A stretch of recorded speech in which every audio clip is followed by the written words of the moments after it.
Chapter 737. When a woman was pregnant, her emotions would inevitably become more sensitive. Li did not feel any obvious difference from Ru, but that did not mean that he could be as carefree as usual. Usually when it came to dealing with small emotions, he would still take it seriously. The old emperor had tacitly approved of his paternity leave, and did not send any more workers over. Even the academy did not urge him. For Li, not being able to see Chang's face was something to be happy about. Mississippi Lu had always been restless, but these days, she had a rare moment of peace. Perhaps it was because she was stimulated by Taoist Nun. She practiced martial arts every day and would drag him to practice from time to time. She said that she wanted to increase her combat experience. The increase in combat experience was not very obvious, but the pain in his became more obvious every time. Li felt that she was taking revenge. Apart from being a human sandbag, Li was not busy these days.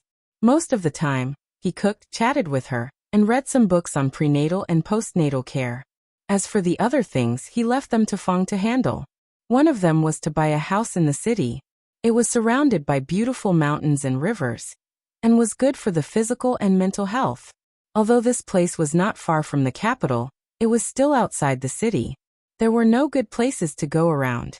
It was inevitable that he would feel depressed if he stayed at home all the time. Li planned to move there as soon as possible. At that time, it would be more convenient for him to do everything. His favorite place should be Hibiscus Garden, Sujiang Garden, and a few other places with good feng shui. The environment was good, and most importantly, there were no people. However, this was not a good request. A county marquis occupied the royal garden. It would be strange if the civil and military officials did not go crazy. These days, he often saw the sloppy old man at home. Previously, he thought that the sloppy old man had been entrusted by his second granduncle to travel thousands of miles to the Qi kingdom. Now, it seemed that this was not the case. He saw through it but did not say it. With a grandmaster by his side, the safety factor immediately increased. He originally thought that he could use a pile of white rabbit creamy candies to deal with him. Now he even saved these things. Although there was nothing to do at home, the things that needed to be done were still piling up. For example, the Wang clan's glass business, the eldest princess's ready-made clothing, embroidery, military rations, and even the perfume, soap, and rui nectar that he didn't need to manage. He had too many businesses under his control. Although he didn't have to do everything himself, it was still necessary for him to understand them. Although these things had to be done sooner or later, they weren't that urgent, so Li naturally pushed them off. There were things that needed to be done, and there were naturally people that needed to be seen. As the carriage passed through the capital once again, the sloppy old man finally understood when he saw the complicated expression that flashed across Li Yi's face. However, it was not the road that was blocked. Perhaps it was something else. Zumo, do you still remember when you were a child? You loved to eat the Su Jiji's candied plums. At that time, your mother was afraid that you would break your teeth and wouldn't let you eat it, so you secretly saved up money to sneak out. You were almost caught by a trafficker, and the whole family was scared out of their wits. In a small courtyard deep in Willow Lane, a middle-aged man in a blue robe stood there with a smile on his face. He said, "A few days ago, I had been looking for that shop. I ran all over the capital, but couldn't find it. Only yesterday did I find out that it was the Su Ji, but it later changed its name." He placed a paper bag on the stone table, opened it, and said, "It's on Xingping Street. It's now called Fuji. When I came just now, I bought some along the way. Try it and see if it tastes the same as before." Zheng Zumo looked at the paper bag on the table and the candied fruits inside. A trace of confusion appeared on her face, mixed with some memories from so long ago that she couldn't remember them at all. How long ago was that? 11 years, 12 years, or 13 years? At that time, her mother was very strict with her. Being able to eat Suji's candied plums was probably the happiest thing in her life. However, this small wish was actually not very likely to come true. At that time, although her father's official position was not high, he was very strict. Even though the candied plums from the Suji worldwide commerce were not worth much, if she really wanted to eat them to her heart's content, second uncle would secretly buy them for her. and she would eat them under the blanket at night. At that time, she and her second uncle were not like this. However, things in this world could never return to yesterday, let alone 13 years ago. Seeing that she was unmoved, the middle-aged man's eyes dimmed slightly, but he concealed it well and said, "Tomorrow is the Zeng family's banquet. I have a lot of things to do tomorrow." Zeng Shichen was taken aback. He shook his head and said, "It doesn't matter. There will be more opportunities in the future." He looked at the sky and said, "Second uncle still has work to do, so I'll leave first. I'll come see you tomorrow." Only when the middle-aged man turned to leave did Zeng Zimo look up. A hint of pain flashed through the depths of her eyes. "It's all in the past." Wan Ruoqing walked out of the house and looked at her with some heartache. She placed her hand on her shoulder and said softly. Some long-sealed memories emerged from her mind. Zeng Zimo bit her lip, and her face was a little pale. She held Wan Ruoqing's hand tightly and nodded. "It's all in the past." Li Yi walked to the door of the small courtyard. He estimated that Ruoqing and Zeng Zimo should not be there at this time. After hesitating for a moment, he still planned to knock on the door. The courtyard door opened from the inside, and a middle-aged man in a blue robe walked out from inside. Li Yi's movement paused slightly. The assistant minister of the Ministry of Revenue, Zeng Shichen. Why was he here? When Zeng Shichen walked out of the courtyard, he probably thought that the young man outside the courtyard door was some kind of crazy bees and butterflies. These kinds of people had appeared frequently recently, and he had encountered them countless times. His gaze did not even linger on the man's face, and he simply brushed past him. However, after taking 2 steps, he seemed to think of something and turned back abruptly. At this time, the young man had already walked into the courtyard, and the courtyard door was closed. Zeng Shichen froze in place, and then a trace of surprise appeared on his face. Crazy bees and butterflies? If it was just crazy bees and butterflies, it was impossible to enter this courtyard. That person just now, was it him? Li Yi walked into the courtyard, closed the door and walked inside. When he was still thinking about why he would meet the right assistant minister of the Ministry of Revenue here. If he remembered correctly, the other seemed to belong to the Cui family, and was a firm supporter of the King of Shu. Although there was no direct confrontation with him in the court, this person's status in the King of Shu's faction was not low, and he still had this impression. What puzzled him was that without the permission of the two, it was impossible for outsiders to enter this courtyard, and Zeng Shichen was alone. For the time being, he could not figure out these things. Thinking that Xiao Cui should know something, Li Yi passed through the moon door and saw a figure sitting at the stone table in front of him. He said, "Xiao Zimo?" Xiao Cui said these 2 words halfway before realizing that the person sitting there was Miss Zeng. Her brain was a bit short-circuited, and she suddenly changed her words, sounding like Xiao Zimo. Zeng Zimo and Wan Ruoqing raised their heads at the same time, and the atmosphere in the courtyard began to become a bit awkward. After Li Yi's footsteps stopped, he showed a smile that he thought was brilliant and waved his hand saying, "You are all here, what a coincidence." Chapter 738. When they looked up, the 2 women were startled for a moment. Then joy quickly appeared on their faces. Xiao Cui had said that he had returned to the capital, but they had missed him a few days ago. In fact, they had not gone out these days. The joy on Zeng Zimo's face was quickly concealed. Wan Ruoqing quickly took a few steps forward, and then paused. Although she was excited, her voice turned into calmness. Xiao Cui said before that she thought you would come over in a few days. Li Yi nodded. Without any courtesy or awkwardness, he nodded and said, "I've been delayed by some matters these few days." Wan Ruoqing looked at him and asked with a smile, "How is Madame Li?" Neither of them noticed that Zeng Zimo's body trembled slightly when she heard this. She looked at Li Yi and then quickly looked away. "She is fine." Li Yi looked back and asked, "Was the one who went out just now Assistant Minister Zeng of the Ministry of Revenue?" The security around Willow Alley was not low. However, all of this was on the premise that they did not disturb their daily lives. Those ignorant playboys or those with ulterior motives could not even get close to the gate. However, if they had their permission, no one would stop them. Wan Ruoqing nodded and then turned to look at Zeng Zimo. Zeng Zimo had already stood up and walked over. Looking at Li Yi, she said softly, I am sorry. Ha. Li Yi was startled, not knowing why she would suddenly say this. I was actually at home that day. Zheng Zimo lowered her head. If it wasn't for me, this would not have happened. This matter had actually been buried in her heart for a long time.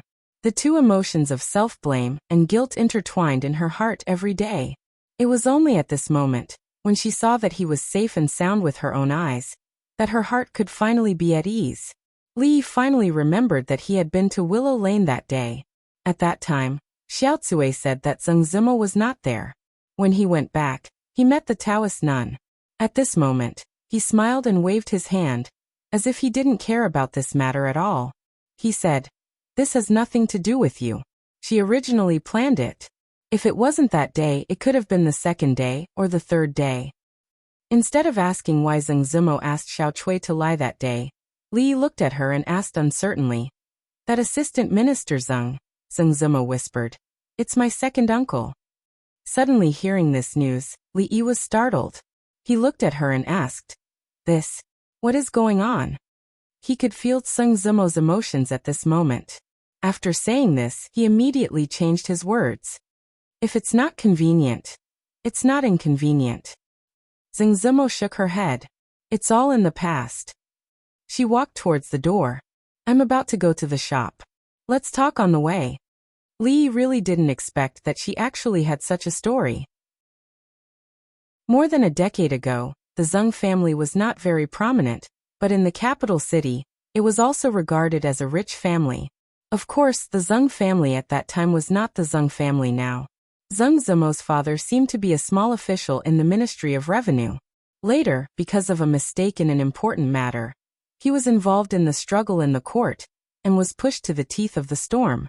As a result, the direct line of the Zheng family suffered a heavy blow. The men were punished, beheaded or exiled, and the women were sent to the musical house, while the others were safe. Later, the second branch of the Zheng family got in touch with the Cui family, so the Zheng family recovered. Zheng Shichen was even promoted to the assistant minister of the Ministry of Revenue. In fact, today's Zheng family was more prominent than 10 years ago. As a direct line of the Zheng family, Zheng Zimo was implicated at a very young age. After several twists and turns, she moved to the musical house, the Jade Courtyard, and then redeemed herself and came to the capital city. She had never mentioned these things before, so it was the first time for Li Yi to know. Li Yi looked at her and asked, "Are there any family members in the musical house now?" Zheng Zimo shook her head and said, "My mother had committed suicide before they came to confiscate our house. In fact, I am the only one." Li Yi had heard about what happened in the musical house and the brothel, and then associated it with her decisive and almost stubborn character. He could roughly imagine how she grew up step by step from the daughter of an official to become what she was now. How many hardships and suffering she had suffered. Even if he had lived 2 lives, he could not understand it at all. Thinking of these things, he inexplicably felt a little sad in his heart. Zheng Zimo inadvertently raised her head, and happened to catch a certain expression on his face. Li Yi's heart sank. He was worried that with her character, she might regard this as pity, so he hurriedly explained. "Don't." Seeing his nervous look, Zheng Zimo smiled and a trace of warmth surged in her heart. She asked, "What about you? Where have you been these months?" Ruoqing, who had not spoken all the way, also turned to look at him. "All the way to the west, first to Shuzhou, and then stayed in the Qi kingdom for 2 months. Li Yi gave a brief account of his journey over the past few months. As for the dangerous parts, he naturally skipped over them in a single sentence. Even so, the 2 women heard something different from his words. They clenched their fists in their sleeves, but did not show the slightest emotion on their faces. A few steps behind him, the shock on the face of the sloppy old man had never faded. At this moment, he finally understood why that shortcut was always blocked. Li Yi did not say much on this topic. When passing by a clothing store, he cleverly changed the topic. In terms of clothing, the capital city had undoubtedly set the trend for the Jing kingdom, and even the surrounding countries. The dazzling array of clothing had caused the eyes of the women to be dazzled. As for undergarments, most of the women had already accepted them. Although there were still some conservative women who still resisted, They could no longer affect the vigorous reform of undergarments. The brothel had not changed much. In fact, the operating model had matured, and the number of brothels in the capital had long reached saturation. In these months, in addition to expanding to more distant states and counties, they also took root in their respective places, and gradually became a daily thing for the people. Every midnight, Wan Ruoqing would vaguely remember that more than a year ago, when the brothel was about to close and everyone was worried about their livelihood, he broke into everyone's sight with a disdainful attitude. At first, he just wanted to live and survive in such a world. Later, he didn't have to worry about living, and he wanted to let the performers of Qing and Mansion live a better life. Later, it became what it was today. The magnificent picture that he had imagined at the beginning would probably be realized in the near future.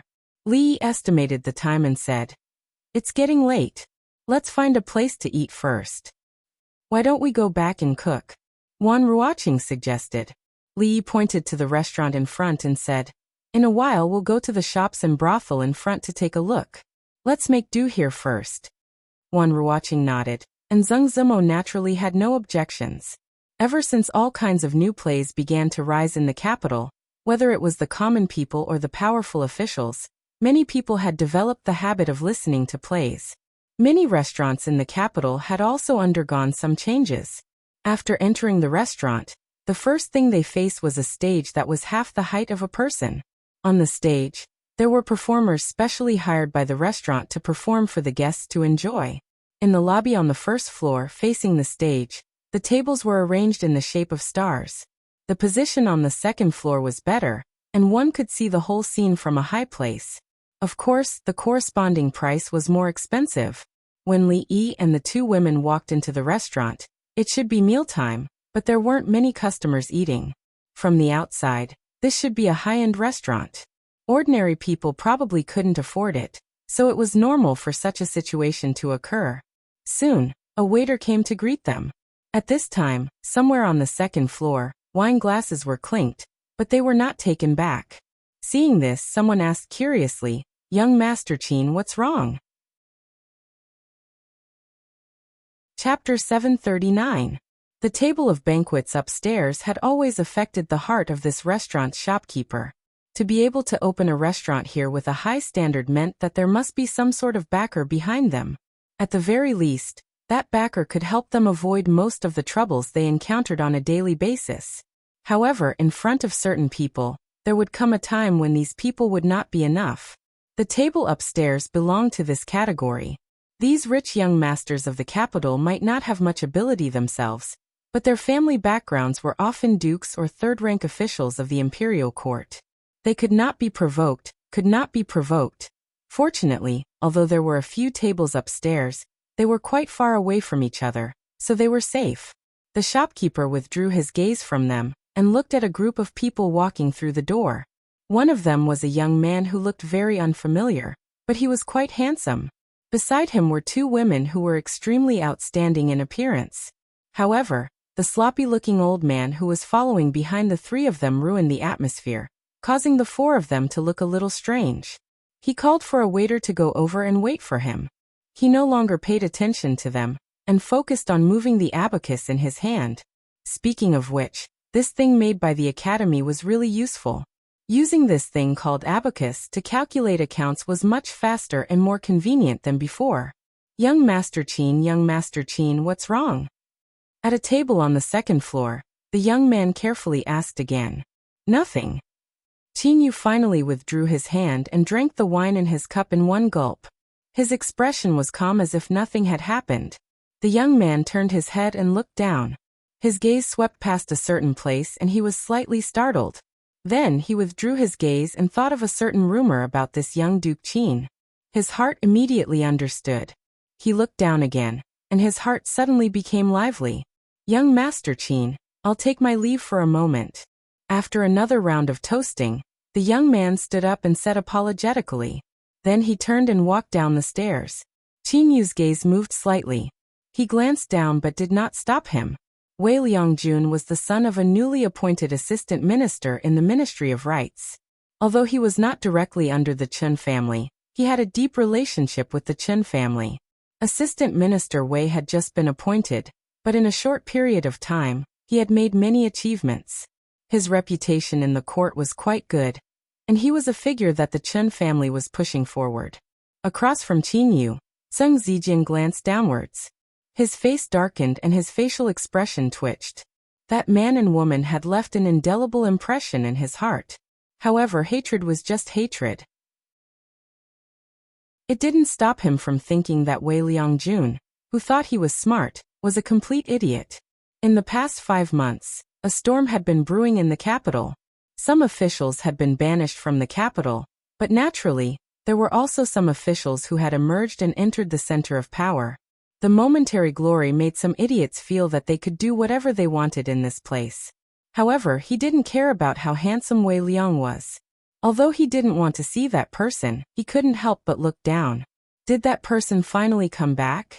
Qin Yu's expression was calm. He pretended to be courteous to the young masters around him who wanted to climb up to the Qin family. As he raised his head to drink, a trace of darkness emerged in the depths of his eyes. Li Yi was ordering dishes. Ordering dishes was actually a science. There were many people ordering how many dishes, how hot or cold, how much soup or dry. All of these were things that had to be paid attention to. In the future, there were even special training for this. But today, everyone here was on the same side, so there was no need to worry about this. Xiao Chui was a qualified intelligence agent. She had unintentionally revealed to him what dishes Zheng Zimo and Wan Ruoqing liked to eat. As for the sloppy old man, it was enough for him as long as he had candy to eat. When he ordered the 7th dish, Wan Ruoqing said, "This is enough. There are only a few of us, so we can't eat so much." Li Yi ordered another dish and soup, and then he waved the waiter away. He didn't have to worry about wasting food. Since his martial arts had improved by leaps and bounds, his appetite had increased greatly. A mere 8 dishes and a soup was simply a piece of cake. Across from him, Miss Tsing seemed to have a lot on her mind. She didn't say a word, and occasionally she would be absent-minded. Li guessed that it should have something to do with Assistant Minister Zheng of the Ministry of Revenue. The fall of the Zheng family 10 years ago seemed to be inextricably linked to him. So it was no wonder that Zheng Zimo's mood was affected. He had heard Xiao Chui mention before that she would never come to the capital in this life, because of this reason. Li Yi was considering whether to tell those people that if Zheng dared to run around in the future and spoil their mood, he would break his legs so that he could go to court with crutches in the future. Wan Ruoqing didn't speak much of the truth, but as long as it was about the brothel or the shop, she would become talkative. Li Yi was not a qualified boss. These things were actually taken care of by her. To be able to manage such a big business in an orderly manner, so that he did not have to worry about the future, for a woman, it was really not easy. Such a woman should be very good at running a household. Just when Li Yi's mind was somewhat anchored, he suddenly heard a voice in his ear. "Ladies, are you interested in going up for a drink?" Of course, this sentence was not directed at him. When Li Yi looked over, he saw a strange man coming from behind, holding a wine glass in his hand. At this time, he was looking at Wan Ruoqing and speaking. There was always no lack of lascivious men around beautiful women. This kind of situation was very common in this era, not only in this era, but also in the future. Wan Ruoqing was originally talking to Li Yi with a smile on her face. She looked back and calmed down. She shook her head and said, "Sorry, we don't know you." "It doesn't matter. Don't you know me now?" The smile on the young man's face was even wider. He said with a smile, "I am Wei Junliang, and my father is the Assistant Minister of the Ministry of Rights." From the moment he walked over to the moment he said these words, he had not looked at Li Yi once. There was no need at all. After all, there were many spoiled brats in the capital, and there were many that he could not afford to offend. But before this, he had already done his homework. He was already familiar with those people's identities and appearances, but this young man in front of him was not included. Moreover, if he really was someone of status, how could he not have 2 decent guards by his side? As for the old man who looked like he was about to enter his coffin, he automatically ignored him. Assistant Minister of the Ministry of Rights?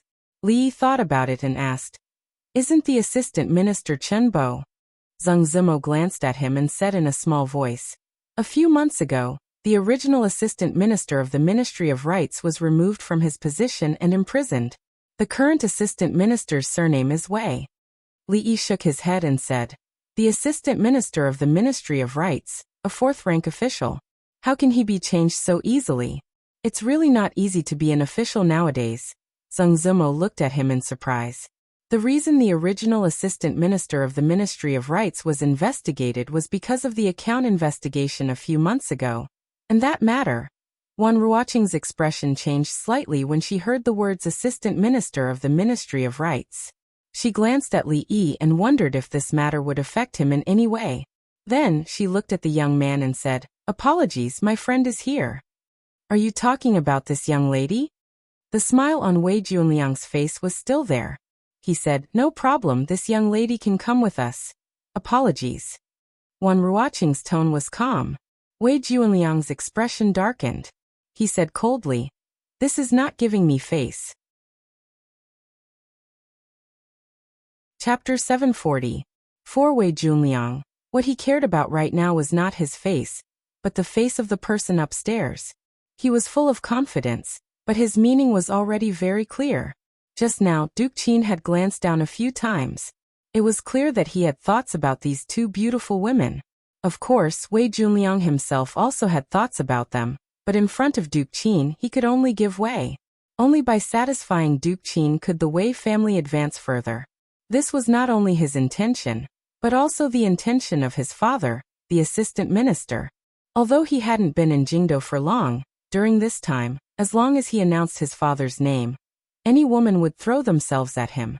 Even in Jingdo, an assistant minister was considered a high-ranking official in court. If he went back with his tail between his legs, not only would he lose face, but he would also be laughed at by the people above him. He would probably also leave a bad impression with Duke Qin. Wei Junliang's expression completely darkened. In a cold voice he said, "Miss, you won't give me face like this, will you?" Wan Ruoqing stood up and quietly said, "Sir, please go back." *TCH, you refuse a toast only to drink a forfeit. At this moment, Wei Junliang could no longer suppress the humiliation and anger in his heart. He raised the wine cup in his hand and splashed it toward her face. Wan Ruoqing's expression changed. As she retreated, a white hand appeared in front of her eyes and blocked all the wine. As she retreated, she accidentally bumped into a chair and lost her balance. At this moment, another arm seized the opportunity to wrap around her slender waist. Time seemed to return to 2 years ago. That night in Ningguang Manor, he seemed to have appeared in such a manner. The pain from her calf seemed to disappear into thin air. When Li Yi turned around and asked her, "Are you all right?" She shook her head, and a faint blush rose to her face. To the side, Zheng Zimo raised her head and glanced at him. Her gaze quickly moved away. Wei Junliang narrowed his eyes and looked at the young man who had appeared in front of him. He said in a cold tone, "A hero saving the damsel in distress?" Although he had blocked the wine, Li Yi noticed that Wan Ruoqing's clothes were still stained with a few drops of wine. He shook his hand to get rid of some of the wine and walked over. He wiped the back of his hand on the luxurious clothes of the son of the assistant minister of the Ministry of Rights. He said, "This girl's clothes are dirty. You have to pay for it. I am honest with you. 10,000 taels of silver. Remember to send it over before tomorrow. You should be able to easily find out where they live. Remember, 10,000 taels, not a penny less." Wei Junliang was stunned by his action. By the time he reacted, there were already a few handprints on his clothes. Although this piece of clothing was expensive, it was not the most important thing at the moment. How dare he talk to me like that? That woman's clothes, compensation of 10,000 taels? He really dared to say it. The people above should have seen what happened below. At this moment, Wei Junliang had no time to think about why the young man in front of him had the confidence to say these things to him. Instead, he calmed down and said lightly, "I want his hand." The two strong men who had been standing behind him heard this, and walked up expressionlessly. "I want his hand." This sentence was somewhat familiar. Li felt like he had heard it somewhere, and it shouldn't be too long ago. Then he remembered where he had heard it. He couldn't help but sigh in his heart. These young people always wanted someone's hand. Although it was cool to say such things, if they couldn't do it, they would be suspected of being too pretentious. Doing things in a low-key manner, being a low-key person, there weren't many young people like him nowadays. In fact, when Wei Junliang came down, the shopkeeper of the restaurant had been watching from the side. He knew that the person in front of him was the son of the new assistant minister of the Ministry of Rights. He had just moved to the capital, and was in the limelight. Even the people behind him couldn't afford to offend him. This kind of battle was something he really didn't want to participate in, but if there really was a big mess in this restaurant, then this would be the end of his career as a shopkeeper. However, as soon as he stepped forward, before he could even show a flattering smile, he was glared at by Wei Junliang coldly. He shivered and immediately retreated. Seeing the two people walk towards Li Yi, Wan Ruoqing and Zheng Zimo's expressions both changed. Although they knew that he seemed to know some martial arts, the two people in front of them seemed a bit imposing. The sloppy old man sat firmly in his seat. The big white rabbit was gone. He habitually tossed a broad bean into his mouth and said, "Don't panic, don't panic. It doesn't matter how many of these people come. You have to believe in your man." At this moment, he sighed in his heart and even felt a tinge of sourness. No matter where this brat was, there was no lack of beautiful women by his side, whether it was at home or outside, or even in the kingdom of Qi. That girl surnamed Lin must have some special feelings for him. To think that when he was young, Su Tian could be considered to be elegant, attracting the admiration of countless women. How could it be that at that time, he was only focused on martial arts? As he thought of this, a look of reminiscence appeared on his face. Being interrupted like this, the two women blushed at the same time. Zheng Zimo turned back to glare at him and secretly spat. But at this moment, the sound of a heavy object falling to the ground could be heard. Looking back at the scene in front of them, both Wan Ruoqing and Zheng Zimo were a bit stunned. The two men fell to the ground, each holding an arm. Bean-sized beads of sweat rolled down their foreheads. Wei Junliang's mouth was wide open, and the shopkeeper's face was full of shock. Several of the diners who were paying attention to this table dropped their chopsticks to the ground. No matter how one looked at it, it was hard to tell that the two strong men did not even have the slightest ability to fight back in front of this frail-looking young man. When Li Yi walked over to Wei Junliang, the latter's expression had already changed a bit, but it was not obvious. He only said coldly, "No matter who you are, you can't bear the price for touching me." Li Yi smiled and reached out to tug at the corner of his mouth. He shook his head and said, "Young man, don't keep saying things like face and price all the time. That's not good." The scene before them was really quite dramatic. The two were about the same age. In fact, Wei Junliang looked a bit older. So when the young man put on the appearance of an elder, and said those words to Wei Junliang as if he was reprimanding a junior, the scene was a bit out of control. At that moment, someone in the corner laughed. Even though the scene before them was beyond their expectations, and they couldn't help but laugh, it also showed that this young man had a lot of scruples about the title of the assistant minister of the Ministry of Rights. After all, Wei Junliang was the son of the assistant minister of the Ministry of Rights. If he really treated him like how he treated the two guards and crippled one of his arms, things would be irreversible. Wei Junliang was naturally furious that his face was pulled in front of everyone. He wanted to say, "Who the F***ck are you?" But he didn't dare to. If he really angered this madman, it wouldn't be worth it if he got hurt. But after this, he had to vent his anger. This madman in front of him and the two women, they could not escape from his hands. This guy called Wei Junliang was very stubborn. When he pulled him, it was far from the feeling of Xiaohuan and Mississippi Lu. Li Yi let go of his hand and patted his shoulder. He said, "Remember to pay for the clothes. Don't forget." Then he said to the shopkeeper, "Please hurry the kitchen, the food is too slow." The shopkeeper was stunned on the spot. How could he still think of eating at a time like this? Did he really think that they could eat this meal in peace? This person doesn't treat the assistant minister as an assistant minister. After saying that, Li Yi raised his head and looked at a certain place upstairs. He sighed softly with a complicated expression on his face. It was really a small world.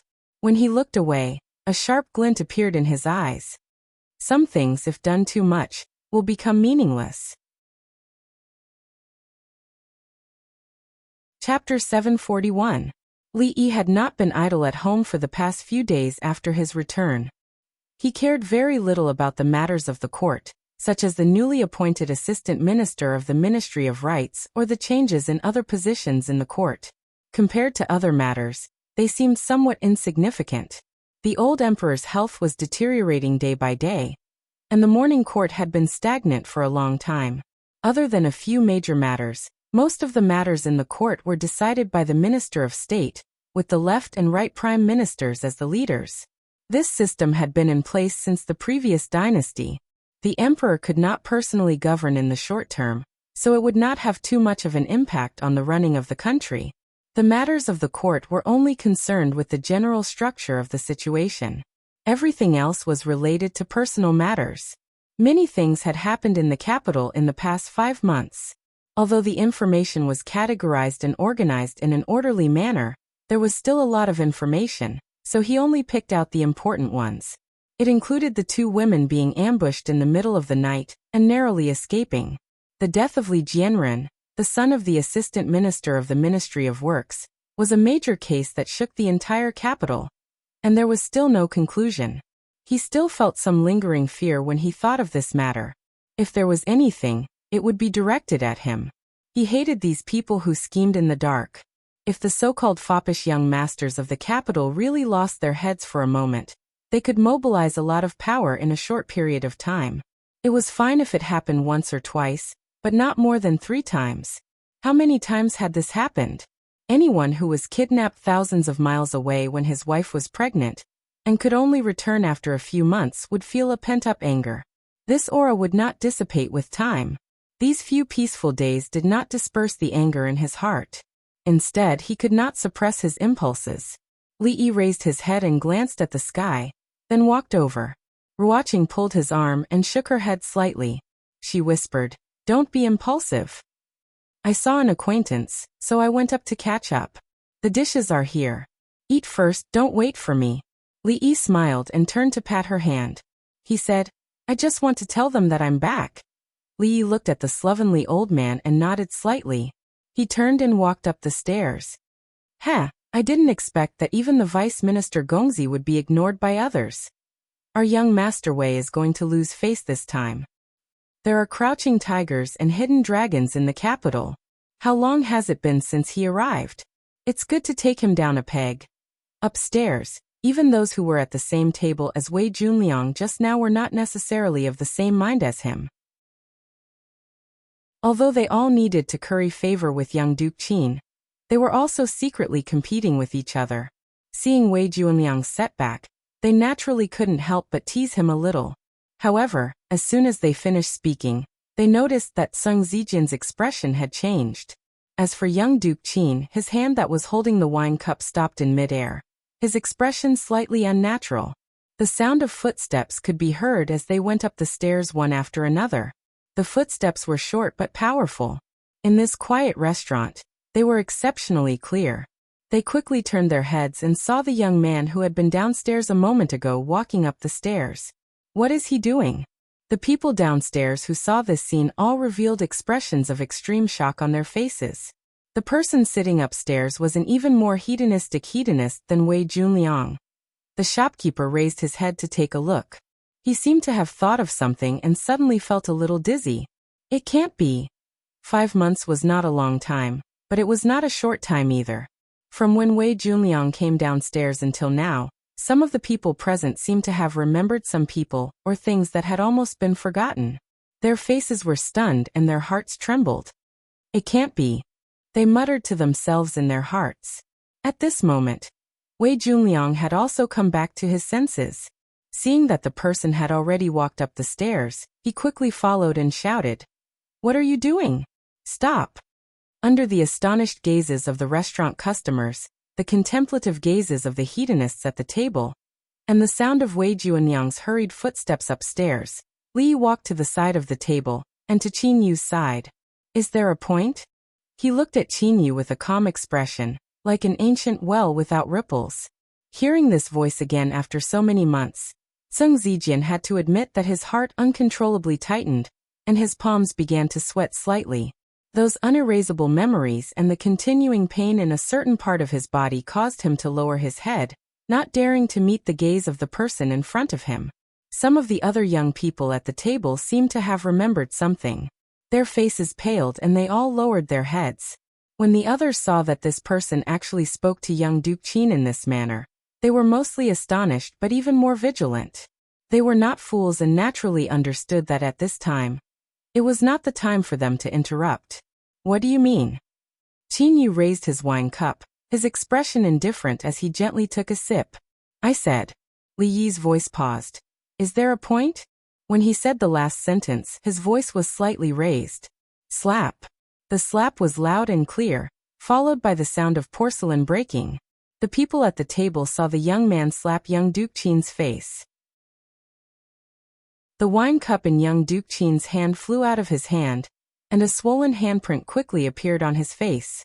It was hard to describe what they were feeling at this moment. Madman, he really is a madman.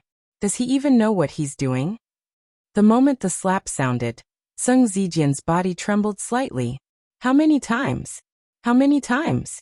The king of Shu, royal prince Duanyang, young Duke Qin, if he was not wrong, this should be the third slap he had given to Qin Yu's face. Wei Junliang had already run up the stairs, wanting to go over and stop that madman. Then his footsteps stopped. To be exact, one of his feet had already been raised, but he did not know how to take a step forward. He maintained this posture with his mouth wide open, and his expression dull. He was not the only one who was stunned. The customers on the second and first floor, as well as the restaurant manager, were also stunned. Everyone thought that when this young man faced the assistant minister of the Ministry of Rights, he chose to compromise and did not dare to do anything too extreme to Wei Junliang. However, now that he had slapped young Duke Qin's face, was he telling them that the son of a mere assistant minister of the Ministry of Rights was not qualified enough? The slovenly elder ate a broad bean and looked up in astonishment. He had to admit that this was the first time he saw this side of this boy. Wan Ruoqing and Zheng Zimo's expressions changed at the same time. They stood up and quickly walked upstairs. One side of Qin Yu's face was already swollen, and looked somewhat comical. He stood up and met Li Yi's gaze. His eyes were calm as he said, "This matter has nothing to do with me. The Qin family will not let this go." Young Duke Qin's words, without a doubt, were like throwing another boulder into the already turbulent lake. This time, it set off a raging wave. What did he mean by "this matter has nothing to do with me"? Regardless of whether or not it had anything to do with him, with his status, shouldn't he pay back 10 times, 100 times more, and even make the other party beg for death? With a swollen face, what was the meaning of such a serious explanation? Was this still the young Duke Qin who was lawless, robbed women, and took liberties with women? He had been slapped in public and still had to give such a serious explanation. This was simply the role model for the capital's playboys. When the top 10 playboys of the capital were selected next year, he would also have a chance to be nominated. On the other hand, wasn't it a bit too much for the young man in front of him to bully an honest playboy? Of course, that was what it looked like on the surface. However, at this moment, everyone knew very well that this unfamiliar young man was someone that even young Duke Qin could not afford to offend. There were also some people who, after carefully rummaging through their memories, finally thought of something. Then they understood that after today, the capital would most likely become lively again. "It wasn't you?" Li Yi was startled and then said somewhat apologetically, "Then I'm sorry, I hit the wrong person." Having said that, he turned his head and looked at Wei Junliang. "Then tell me, who was it?" Being stared at by that cold gaze, Wei Junliang suddenly felt his legs go weak, and he knelt to the ground with a thud.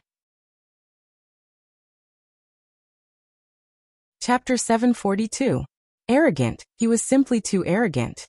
Among the younger generation of the capital, there wasn't a third person who dared to slap Duke Qin in front of everyone.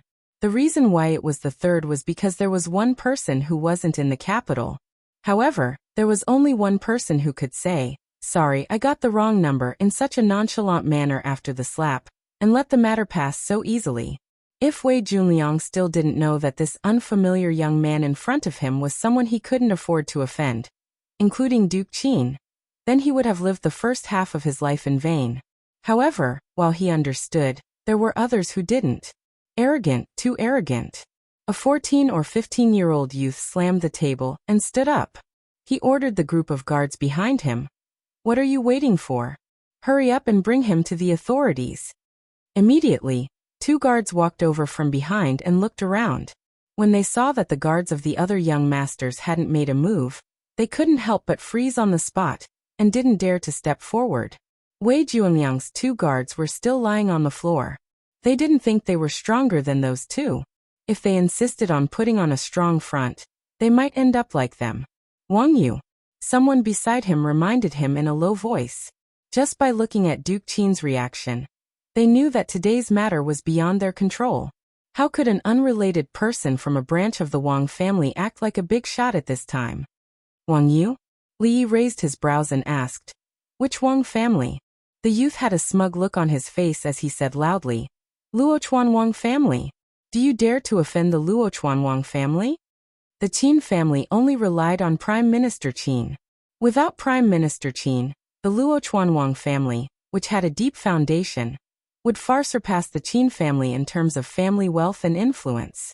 As a super family that could stand up to the Cui family, there weren't many in the entire Jing kingdom. Of course, Wang Yu was only a junior from the branch of the Luochuan Wang family. His status in the Wang family couldn't be compared to the direct descendants like Wang Yong and Wang Dan. However, this didn't stop him from using the Wang family's name to scare outsiders. Even in the capital city where heroes gathered, the words Wang clan of Luochuan could indeed shock a large group of people. "Wang clan?" Li Yi glanced at him and said, "Go ask Wang Yong and see if he dares to speak like this." "You." Wang Yu's face turned red. As a young man, he was unwilling to admit defeat. He pointed at Li Yi and shouted, "You'd better remember what you just said." For the time being, the group of playboys who didn't know the background of the person in front of them were all startled when they heard this. From his words, it seems that he doesn't even care about the Luochuan Wang clan. Qin Yu glanced at him, turned around and walked outside without a word. At this moment, countless people widened their eyes. Leaving just like that? Did the dignified young Duke Qin suffer that slap just now for nothing? Li Yi stretched out a hand and blocked Qin Yu's path. The corner of Qin Yu's mouth twitched. He gritted his teeth and said, "Don't go too far." "You think it's not you just because you say it's not you?" Li Yi glanced at him. "If the Qin clan wants an explanation, tell them to come find me in person." Since he couldn't settle down anymore, he might as well tell some people directly that he was back. Although he had left the capital for a long time, he wouldn't be bullied by the son of a mere assistant minister of the Ministry of Rights. Zheng Zimo and Wan Ruoqing came up from downstairs. Zheng Zimo tugged on his sleeve. Li Yi turned around with a smile and said, "It's fine now. Let's go down and eat." Zheng Zijian's expression changed.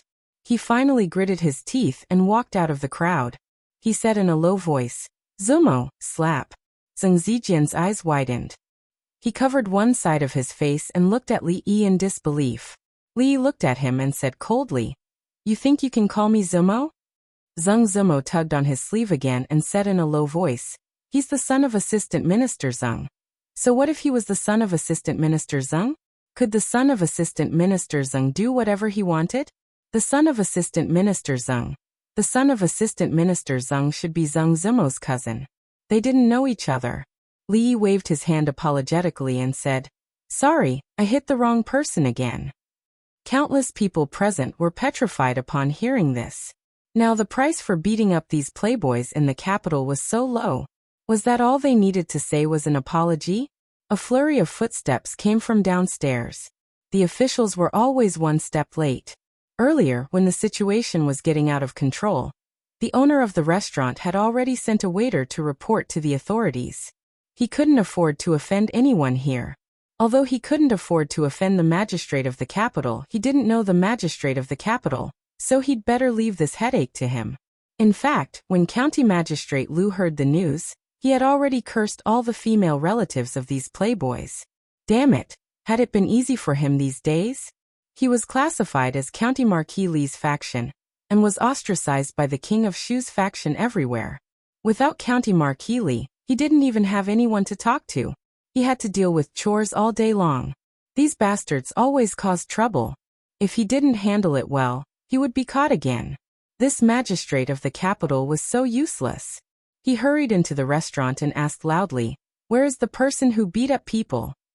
"Sir, over there." The owner immediately pointed upstairs. "Who dares?" County Magistrate Lu strode up the stairs. He was about to raise his head and question when he suddenly stopped. His face lit up with joy. He quickly walked over and said in surprise, "Sir Li, when did you come back?" Although it was more appropriate to call Li County Marquis Li, he had gotten used to it when he was in Qing and Prefecture, and had never changed it. "I just came back a few days ago." Li looked at County Magistrate Lu and said with a smile, "I haven't seen you for a long time. County Magistrate Lu, you're still as elegant as ever." Seeing that the capital official who had hurried over was actually talking about the old days with that young man, countless people at the scene were immediately dumbfounded. Sung Zijian was slapped, but at this moment, there was no hatred in his heart, only fear. He knew why young Duke Qin didn't dare to return the slap after being slapped. He also knew why that person could even ignore the Wang family of Luochuan. It was because he and these people were no longer on the same level. He was the youngest marquis in the Jing kingdom, the dean of the academy, the teacher of the princes and princesses, the favorite of the emperor, and even had the power to mobilize the Secret Intelligence Bureau. He was not a playboy, because the biggest playboy in the capital only relied on the blessings of his father's generation. When their father's generation saw him, they also had to give way to him. County Magistrate Lu suppressed the joy in his heart and looked behind him. He asked, "Sir Li, the matter here?" "The younger generation is insensible and needs the elders to teach and advise them. Otherwise, I'm afraid they will go astray in the future." Li waved his hand and said, "It's just a small matter. There's no need to trouble Sir Lu. Let their elders take them back and discipline them well." As soon as these words came out, everyone at the table, including Sung Zijian, changed their expressions. He meant that all the people present today, none of them could leave. If their elders came here to take them back, they would probably be turned upside down after they went back.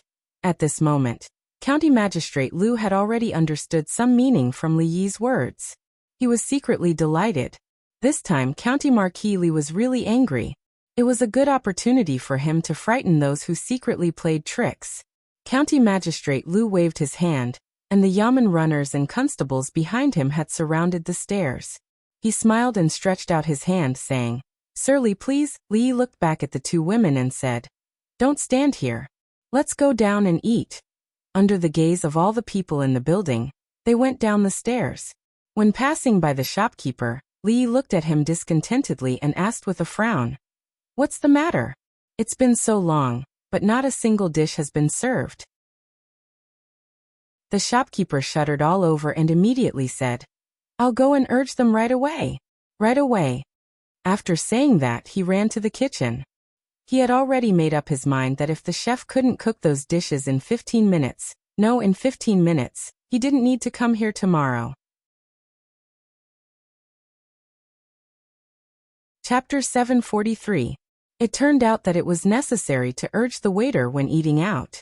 Soon after he urged the waiter began to serve the dishes one after another. "Come on, eat more fish to nourish your body. Eat more vegetables too, so that the nutrition will be balanced. This dish tastes good. Try it." "County Magistrate Lu, have you eaten? Do you want to sit down and have some?" As a result, such a strange scene appeared in the restaurant. It was very quiet in the restaurant. The playboys were blocked upstairs, feeling nervous and panicked. The young man downstairs had already started to pick up food for the two girls from time to time, and did not forget to comment on them. This kind of strong contrast gave everyone quite a shock. Was he really so fearless? Although those playboys couldn't leave for the time being, their guards had been released, and they might have rushed back home to report this matter. Was that young man going to face the Qin family, the Wang family, the Zheng family, and the Wei family alone, which was powerful enough to shake the capital? After such a thing happened, the diners on the first floor and the second floor were naturally not in the mood to eat anymore. Some people were worried that they would be affected by the matter, so they left in a hurry. Some people thought that the following scene might be even more exciting, and they wanted to stay and watch. Of course, from County Magistrate Lu's attitude and the young man's fearlessness in the face of such powerful people, many people had already guessed his identity. Yes, in the whole capital, who dared to disrespect Prime Minister Qin and the officials of King of Shu except County Marquis Li, who had been silent for a long time. After a long silence, when he reappeared in people's sight, it set off a monstrous wave again. In any case, there would be a big show today. Upstairs.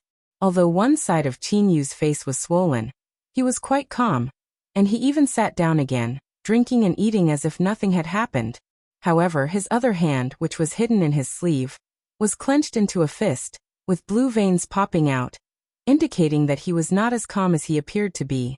Sung Zijian covered one side of his face, and the fear in his heart was greater than anger. He finally came back. Li Jianren was dead, and after Chun Lisan was saved by the dung, he shut himself in his room and refused to see any guests.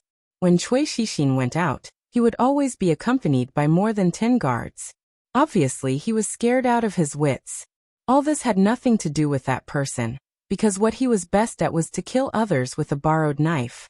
Whenever he thought of being targeted by such a person, he would feel a chill in his heart. Thinking of this, he immediately looked at Wei Junliang with deep disgust. Wei Junliang walked over in a daze. He didn't dare to look at Qin Yu. He looked at the others and murmured, Who is he?" Sung Zijian didn't answer, but the young man who spoke just now raised his eyebrows and said, "No matter who he is, he's dead for sure this time. The Wang family will send someone over soon. I want to see how he'll explain to the Wang family then." Among the people present, many were descendants of rising officials, so they could not wait to get involved with the Qin family and the King of Shu. However, they did not expect that such a thing would happen with young Duke Qin around. Among the people present, many of them were descendants of new officials. Therefore, they couldn't wait to get involved with the Qin family and the King of Shu. However, they didn't expect that such a thing would happen with little Duke Qin around. Wei Junliang looked at the crowd and felt a little relieved. There were so many people, and there were so many families behind them. Who did he think he was? Even the Qin family would have to think twice before going against so many people at the same time. "What's wrong? The food is not to your taste?" Li Yi asked in surprise, looking at the two women who did not seem to be in high spirits. Sung Zumo glanced at him. She really could not find a second person who could still be in the mood to eat under such circumstances. She pointed upwards and asked, "Is there really no problem over there?" Li Yi looked up and waved his hand, saying, "Don't worry, it's fine." He picked up another piece of tender fish and put it in her bowl, saying, "Eat it quickly. It will get cold soon." Looking at the pile of fish in the bowl, and even the fish bones were picked out and put aside, Sung Zumo shook her head, but she was still worried. Wan Ruoqing did not speak again. Seeing that Li Yi did not care at all, she had already understood that he was not impulsive in this matter. As for the deeper reason, she did not care much. She only needed to know that as long as he was there, all the difficulties were not difficult. The sound of hurried footsteps coming from outside the door immediately affected the hearts of the people in the restaurant. A young man with a calm temperament walked in quickly. The first thing he saw was County Magistrate Lu sitting on the side. He frowned and asked, "Lord Lu, what's going on?" Before County Magistrate Lu could speak, someone had already shouted upstairs. The young man named Wang Yu leaned on the railing, waved his arms and shouted, Big brother, I'm here." Wang Yong looked up and saw that the stairs had been surrounded by officials. He frowned again. County Magistrate Lu was worried about how to explain to the eldest son of the Wang family. On the other side, a faint voice came over. "Brother Wang, long time no see." Hearing that, Wang Yong was stunned at first, and then overjoyed. He turned his head and walked over quickly, asking, "Brother Li, you're back." Not to mention that the cooperation between the two families had brought great profits to the Wang family. The two families had advanced and retreated together. Even what his father said made him have to treat Li Yi specially. Originally, he heard that Wang Yu had caused trouble outside and was detained. For the sake of the Wang family's reputation, he came in person. He did not expect to meet Li Yi here, which was a pleasant surprise. Just by looking at Wang Yong's attitude, Li Yi knew that his family must have made a lot of money recently. Wang Yong simply moved a chair over and sat down next to Li Yi. He asked with a smile, "When did you come back?" Li Yi smiled and said, "Just a few days." From the moment Wang Yong stepped into the restaurant, he naturally became the focus of everyone's attention. The eldest son of the Wang family, the future head of the family, would eventually have to control that huge organization. His every move would be of great importance and would be watched by countless people. Originally, they thought that Wang Yong would definitely get back at the Wang family for being humiliated. In the capital, or even the Jing kingdom, not to mention the royal family, there were only a handful of people of the same age who could be compared to him. However, his expression made everyone disappointed. Of course, there were more surprises. From the situation before them, it was obvious that the two of them knew each other. Furthermore, judging from Wang Yong's attitude, it could be said that he was extremely friendly. Even the fathers of those rich kids upstairs would not be able to make the future head of the Wang family humble himself like this. In an instant, the status of the young man in their hearts rose to another level. Wang Yu leaned on the railing and looked at the scene below with his mouth wide open. The strong contrast between his expectations and reality made it difficult for him to adapt. That was his eldest brother, his savior. How could he start a conversation with that guy? His eldest brother, Wang Yong, was different from him. He was the eldest brother of the younger generation of the Wang family, and was also someone whom the family had high hopes for. From a young age, he had been groomed to be the next head of the family, and had a lot of prestige among the younger generation. Now that the Wang family had been humiliated, shouldn't he be angrily getting back at them? Why did the scene before him happen? Wang Yu did not have too much time to be surprised.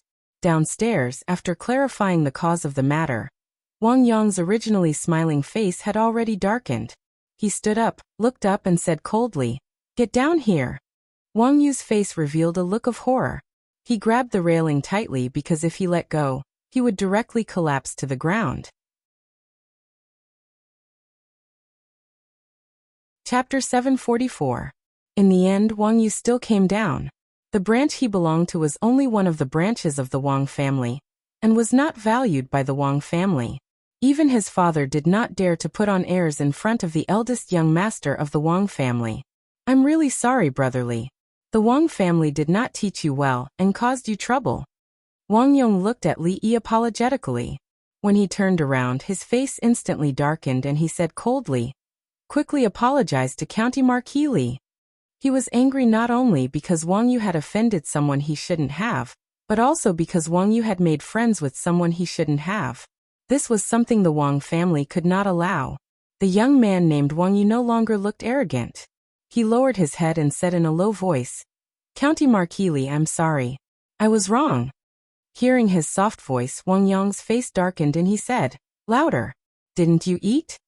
Wang Yu raised his head and looked at Li Yi. He said loudly, "I'm sorry, I was wrong." "Oh." Li Yi looked at him with a faint smile and asked, "Why don't you tell me where you were wrong?" Wang Yu was stunned, and then he had an urge to cry. Yes, where did he go wrong? He just came to have a meal with his friend, and did not offend anyone. Why was he blocked here? What did he do wrong? The young man still could not stand the grievance. As he thought about it, his eyes became a little moist. Wang Yong said apologetically, "I'm really sorry about what happened today. Brotherly, I will pay you a visit and apologize in 2 days." Wang Yong left with Wang Yu. Paying a visit and apologizing was only one reason. The cooperation between the Wang family and the Li family was more important. After not seeing each other for 5 months, he still had a lot of things to discuss with Li Yi. The people who stayed in the restaurant were a little disappointed. The future head of the Wang family had come personally, but nothing exciting had happened. It was really boring. However, Wang Yong's attitude towards that person had truly shocked them. The situation in the capital was very complicated. If the future head of the Wang family treated him so cautiously, they didn't know if he could still control the big shots that came one after another. Eat more vegetables. You should eat more too. Maybe because the atmosphere was ruined, Ruoqing and Zheng Zimo were very polite today. Li Yi had to keep putting food on their plates to ease the atmosphere. It was unlikely that Miss Sung would pick up food for him. Wan Ruoqing smiled as she picked up the food from a distance and placed it on his plate. After scanning the three for a long time, the sloppy old man took a big bite out of his drumstick and looked away, unable to bear to look at them any longer. In a carriage on the street, Ye Yu and Zheng Zimo he couldn't bear. In the end, he could not help but raise his head and ask in a low voice, "Big brother, who is that person?" "Shut." Wang Yong glanced at him and said, "I won't tell your father about what happened today, but if you still interact with those people in the future, don't blame the Wang family for being heartless." Yong to Wang's words. What happened today left a deep impression on him. He had never seen his usually gentle brother show such an expression. How could he not take his brother's words to heart? At the same time, that smiling face left an indelible impression in his heart. Outside the carriage, a sedan chair hurriedly passed by, heading for a restaurant. Assistant Minister Wei of the Ministry of Rights rushed into the restaurant and immediately saw the two guards of the Wei family holding their arms. His eyelids twitching, he walked over and asked, "Where's the young master?" Wei Junliang waved from above. Father, I'm here."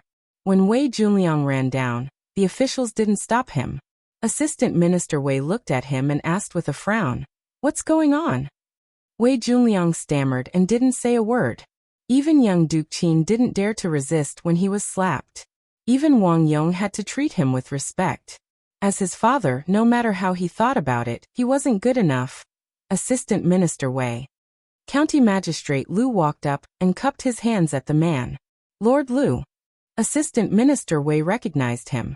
He looked at him and asked, "What exactly is going on?" Li Yi tilted his head and glanced at him, saying, "You'll have to ask Assistant Minister Wei's son." "Who are you?" Assistant Minister Wei only heard that his son was detained by the officials and hurried over. He didn't know the specifics, so he looked at the young man who interrupted and asked with a frown. County Magistrate Liu stepped forward and said, "This is Marquis Li." Marquis Li? Hearing this title, Assistant Minister Wei's heart skipped a beat, but he still asked, "Which Marquis Li?" "Marquis Chang," County Magistrate Liu answered. This time, Assistant Minister Wei's heart completely sank. Marquis Chang and Li Yi. This name was really well known. The King of Shu and even Prime Minister Qin's faction had suffered great losses at his hands. It was impossible to estimate how much damage they had suffered. In the current imperial court, the two factions were opposing each other, and this Marquis Li was a key figure in the opposing faction. Even the Chun family behind him had to avoid him, let alone a mere assistant minister of the Ministry of Rights. Moreover, as the new assistant minister of the Ministry of Rights, he knew better than anyone how he got his position. Especially after listening to County Magistrate Liu's story, cold sweat began to drip uncontrollably from Assistant Minister Wei's forehead. It was already hard enough for him to have a conflict with this person, but what was even more frightening was that his side wasn't in the right. Assistant Minister Wei lowered his head and said solemnly, "It's all my fault for not teaching properly and offending Marquis Li. This official will take him back and discipline him properly." Li waved his hand and said nonchalantly, "It's fine. It's normal for young people to be impulsive. Assistant Minister Wei, there's no need to punish your son too much. It's better to guide him." Assistant Minister Wei froze for a moment and immediately nodded. Yes. I understand. Many thanks, Marquis Li." At this moment, he was extremely astonished. This Marquis Li was so reasonable and didn't seem as difficult to deal with as the rumors said. It seemed like he was very easy to talk to. "Let's not talk about the conflict for now." Li looked at him and said, "However, your son dirtied my friend's clothes just now. I don't know. He should compensate." Assistant Minister Wei fiercely nodded and said, "This is how it should be. I will make him compensate for this young lady's clothes." If everyone was as reasonable as Assistant Minister Wei, it would save a lot of trouble. Li Yi smiled and said, "Since it's like this, I won't say anything else. Assistant Minister Wei, don't forget to deliver 10,000 taels of silver to Willow Alley before tomorrow." "Of course, one." Assistant Minister Wei nodded and then froze for a moment. He asked with some uncertainty, "How much?" Even if the clothes were completely made of gold thread, They wouldn't be worth 10,000 taels of silver, right? I must have misheard. A trifling 10,000 taels, Sir Wei definitely won't take it to heart. Li Yi waved his hand and said, then it's settled. Sir Wei can take your son away. He naturally wouldn't take 10,000 taels of silver to heart. It wasn't that the Wei clan couldn't take it out, but if he really did, he would probably have to pay for his coffin. At this moment, Assistant Minister Wei finally understood that this wasn't a matter of compensation. This was a warning and also a deterrent. If the Wei clan paid 10,000 taels of silver, then this matter would be settled.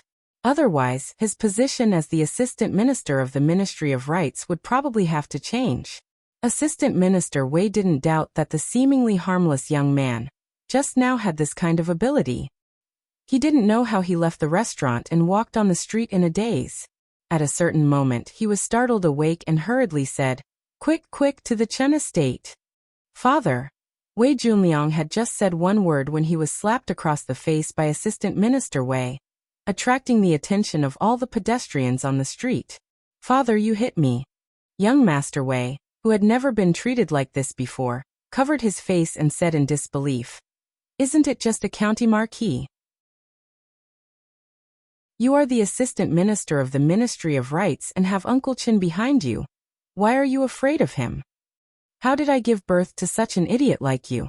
Assistant Minister Wei fiercely glared at him and said through gritted teeth, do you know why the previous Assistant Minister of the Ministry of Rights was imprisoned?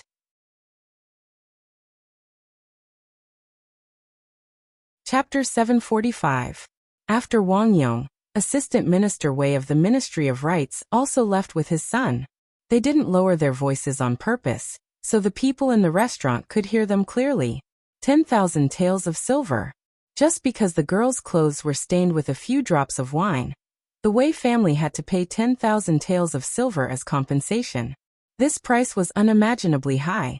Of course, those who could sit here and eat were not ordinary people at the bottom of society. Compared with ordinary people, they naturally had a better sense of politics. The officialdom had always been like a battlefield. The situation in the court changed every day, not to mention in 5 months. Everyone knew that County Marquis Li and the Qin family had never been on good terms with King of Shu's faction. In fact, before he left the capital, King of Shu's faction had secretly made a lot of moves. Many people with a keen sense of smell had sensed it. However, County Marquis Li left the capital at that time. Coincidentally, the son of the Assistant Minister of the Ministry of Works besieged and killed 2 girls on the street. Then, the Assistant Minister of the Ministry of Works was investigated. Overnight, he turned from a high-ranking official to a prisoner. His Majesty was furious about this. During that time, King of Shu's faction didn't dare to do anything out of line for fear of provoking the emperor again. However, as time went by, they began to move again. His Majesty happened to be ill, so the morning court session was not held. Except for important matters, everything else was handed over to the Minister of Rights to make decisions. As a result, they became more and more unscrupulous. However, County Marquis Li came back. Today's matter naturally couldn't be easily understood. This was a response and a demonstration. It could also be said that it was a declaration to those who were hiding behind the scenes. Thinking of all the things that happened 5 months ago, some people were secretly shocked. It seemed that there would be a big storm in the capital again. After the Assistant Minister of the Ministry of Rights, several powerful officials came one after another. Of course, they were the parents of the playboys upstairs. This meal wasn't peaceful at all. Li Yi was a little regretful. The good atmosphere had been ruined by these ignorant fellows. He knew some of these people, but he had never heard of some of their names. It seemed that a lot of things had happened in the capital in the past few months. He didn't have the mood to greet the others. After all, except for Wei Junliang, most of them were sitting quietly. He didn't want to extort them again. Without a good reason, he couldn't ask them for compensation. He couldn't just say that he didn't like them, right? This was too much. After warming up a little, he felt much better. He didn't want to deal with those people anymore. Therefore, he left those nobles and officials to County Magistrate Liu. Seeing that the 2 women stopped moving their chopsticks, Li Yi also put down his chopsticks and asked, Are you full? If you are, let's go. Wan Ruoqing and Zheng Zimo looked at each other and nodded. Li looked back at County Magistrate Lu. Mr. Lu, please take care of this. It's no trouble at all. County Magistrate Lu waved his hand again and again. If he was alone today, he naturally couldn't control such a situation. However, with County Marquis Li standing behind him, he didn't need to worry too much about the families of those people. As the two of them spoke, a few more people walked in from outside. Every time someone came in, a small commotion would erupt. Who is this? I don't know him. Is there such a person in the circle of officials and nobles in the capital? You don't even recognize him? Isn't he the fifth master of the Qin clan? After being enlightened by one person, everyone suddenly understood. The Qin manor was prosperous. Prime Minister Qin had 5 sons, and 3 of them were officials in the court. When the Qin clan was at its peak, the 2 of them held important positions in the Shangshu province and directly participated in the affairs of the court. Although the Qin clan's current power couldn't be compared to that time, it still couldn't be underestimated. The 4th master of the Qin clan was low-key. Although he didn't participate in court politics, he had a lot of influence in the business world. Only the 5th master of the Qin clan didn't have any talent, but in terms of fame in the Qin clan, he was probably second only to the biggest playboy in the capital, young Duke Qin. There was no other reason. 2 years ago, a scandal broke out in the Qin clan that shook the entire capital, and it happened to 5th master Qin. Young Duke Qin, who had always had a special fetish for married women, had unexpectedly set his sights on his own uncle one day. Taking advantage of his drunkenness, he forced himself on the concubine that 5th Master Qin had taken in. After 5th Master Qin bumped into him, he kicked him out of the room. The concubine couldn't bear the humiliation and committed suicide on the spot. At the time, this matter was very big and caused a huge uproar in the entire capital. Later, for some reason, it was left unsettled. After that, young Duke Qin was still young Duke Qin, but 5th Master Qin was no longer that 5th Master Qin. His identity had become his humiliation. Because of his identity as 5th Master Qin, everyone fawned over him on the surface but secretly mocked and disdained him in the future. No matter how quickly the Qin clan soared, 5th Master Qin would never be able to raise his head again. County Magistrate Lu went over to greet him. Li Yi's gaze briefly met with a brawny man behind the middle-aged man before quickly moving away. Zheng Zimo and Wan Ruoqing stood up, but the latter's body swayed. If it weren't for Li Yi's timely support, she probably would have fallen to the ground.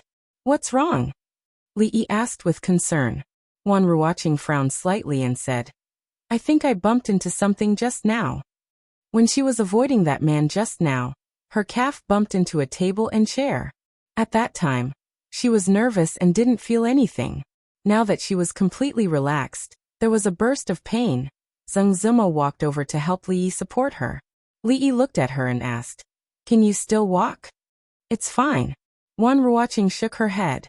With Zheng Zimo's support, although it was a bit difficult to walk, she could still move slowly.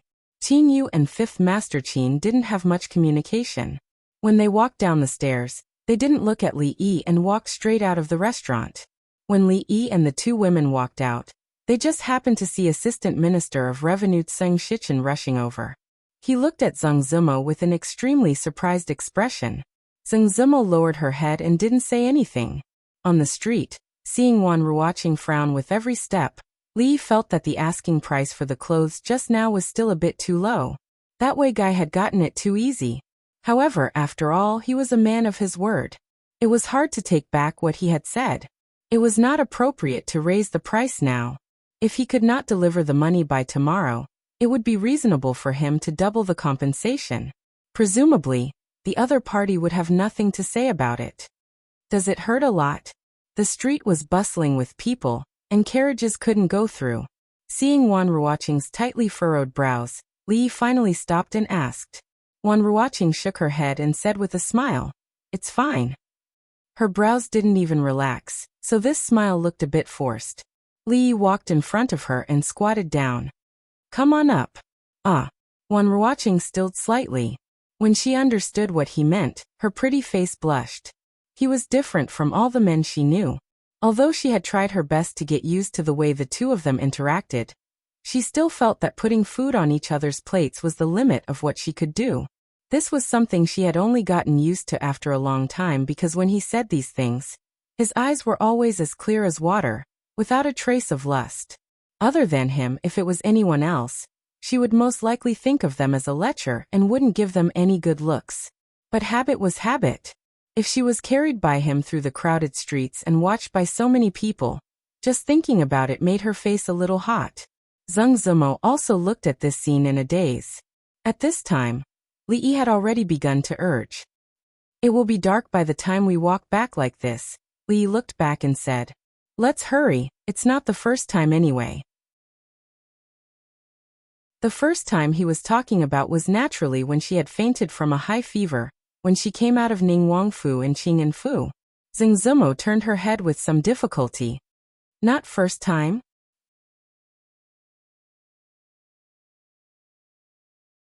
Chapter 746. Wei Juanliang's mind was still muddled as he stepped through the gates of Duke Chen's estate. Just now, while they were walking, he had already heard his father describe the past of that Marquis Li. He had beaten Duke Qin, Royal Prince Duanyang, and the King of Shu in front of all the civil and military officials. Who knew how many playboys in the capital had suffered at his hands? Chen Lisan had locked himself in his home and refused to see anyone. Cui Shixin had become a frightened bird. Duke Qin had just been slapped. The King of Shu had been banished, and Royal Prince Duanyang had become a eunuch. And that Marquis Li was still safely staying in the capital. These were his past achievements. However, this was not all. His reputation was not built from fighting. He was also the head of the Mathematics Academy, and the teacher of many princes and princesses. A few months ago, the vigorous investigation in the capital had been carried out by a student of the Mathematics Academy. The fall of the previous assistant minister of the Ministry of Rights, Chen Bo, was also during that investigation. It was because Chen Bo was imprisoned that his father had the opportunity to be pushed out of the spotlight by the Chen family. After some maneuvering in court, he was transferred from a place far away from the capital to here. From a certain perspective, he had gone from a playboy in a remote place to a playboy in the capital. Should he thank that person? But why did he still feel a little guilty? Wei Ji was the assistant minister of the Ministry of Rights. With the powerful support of the Chen family, with his current age, it was not impossible to take a small step forward before he retired. However, at this moment he no longer dared to think about these things. The most important thing now was to solve the problem in front of him. Just as he stepped through the gates of the Chen family, Wei Ji looked at the gatekeeper and said somewhat impatiently, "Is the manager here? I have an urgent matter." The current manager of the Chen family was Chen Qing, but the manager that Wei Ji spoke of was the second master of the Chen family, Chen Chong. He naturally had his reasons. Chen Chong was his brother-in-law, so it would be more suitable for the two of them to communicate. "Miaoyu, I heard that the brothel has a new show these days. I heard that it is not bad. Do you want me to go with you some other day?" In a small garden behind the Chen residence, there were many artificial mountains and flowing water. Chen Chong walked to the pavilion and smiled at a white-haired lady. The white-haired woman looked at the water with a hint of worry hidden between her brows. When she turned her head, her brows relaxed. She shook her head and said, "Second brother is busy with work. I'll let Xiao accompany me for these things." Chen Chong shook his head and smiled. "I don't have much to do recently. Whenever you want to go, second brother will take a leave to accompany you." The white-haired woman didn't say anything else. As a dignified official, she stood outside the courtyard and looked at him with a smile on her face. A servant of the Chen manor walked over and pointed at a place not far away.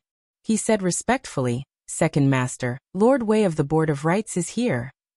He knew about the relationship between Sir Wei and the second master, so he didn't stop him and brought him here. A hint of confusion appeared on Chen Chong's face as he asked, "The Bureau of Rights has been rather busy these past few days. How did you find the time to come here today?" Wei Ji revealed a dejected expression and said, "It's all because of this brat." When Wei Junliang saw Chen Chong, he only called him uncle in a low voice before lowering his head and remaining silent. Chen Chong glanced back at the pavilion and pointed ahead. Let's talk over there. Second brother, there's no need. A gentle voice came from behind him. The white-haired woman had already walked out. After nodding slightly at Wei Ji, she looked at Chen Chong and said, "You can talk here. I'll go take a walk in the back." Saying this, she walked deeper into the garden with the two servant girls. Chen Chong nodded, and then walked into the pavilion. "Speak. What exactly is the matter?" The Wei family could be considered to have some power in the capital. They wouldn't go so far as to seek out the Chen family just because a junior had caused trouble. Wei Ji sighed and said, "Today Lianger was eating in a restaurant. Because of a woman, he got into a conflict with someone. You want the Wei family to pay 10,000 taels of silver for a mere piece of clothing?" After hearing this, Chen Chong didn't get angry. Instead, he smiled and asked, "I'd like to know in the capital, who would be so bold?" "The Marquis of Chang'an County Li." Wei Ji said gravely as he looked at him. The smile on Chen Chong's face froze. His gaze was like lightning as he looked at Wei Ji and asked word by word, "Who did you say?" "The Marquis of Chang'an County, Li," Wei Ji repeated. Chen Chong's face darkened. He looked at Wei Junliang and asked, "Speak. What exactly happened? Don't leave out a single word." Hearing this icy voice, Wei Junliang shivered. When he spoke again, his voice was trembling and tears were about to fall. I and young Duke Qin." After hearing Wei Junliang's words, Wei Ji saw that Chen Chong's face was dark and that he hadn't said anything. He couldn't help but feel uneasy and asked, "That 10,000 taels of silver?" He actually came back. Chen Chong clenched his fists and muttered, "What does this mean? A warning?" Chen Chong's expression became calm again. At a certain moment, he turned his head to look at Wei Ji and said, "That 10,000 taels of silver, just think of it as buying a lesson." Hearing this, Wei Junliang's expression immediately changed.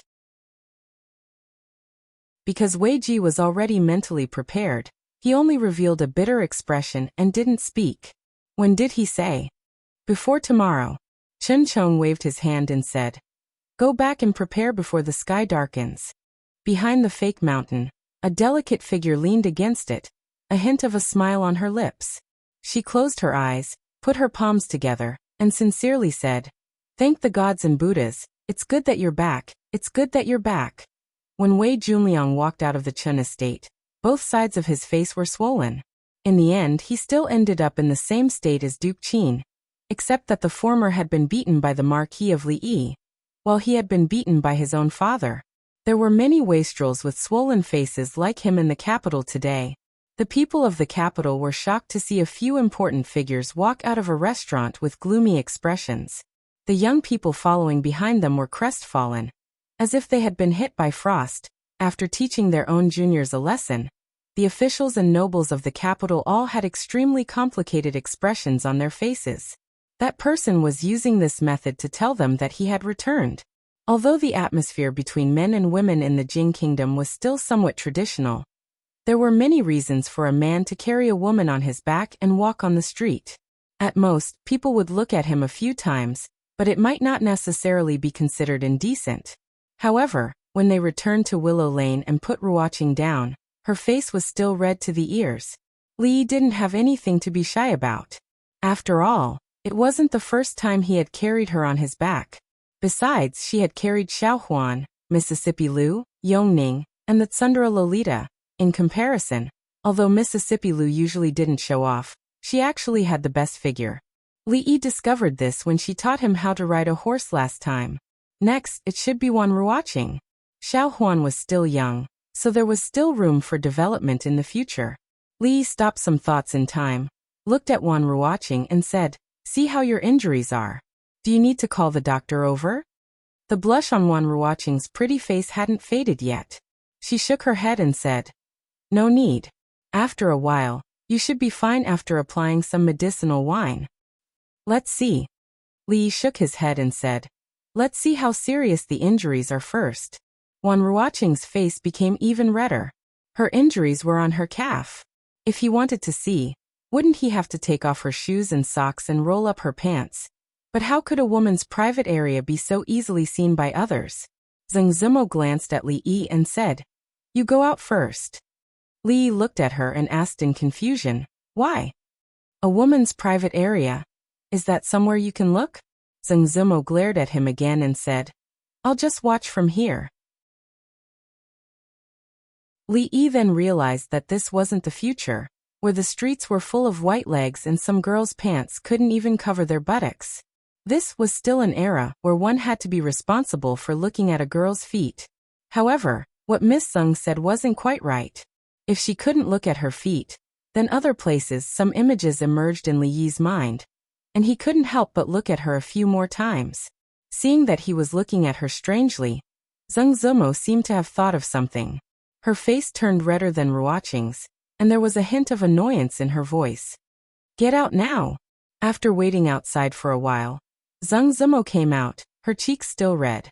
She glanced at him and said, I looked. It's just some bruises. It shouldn't be a big deal.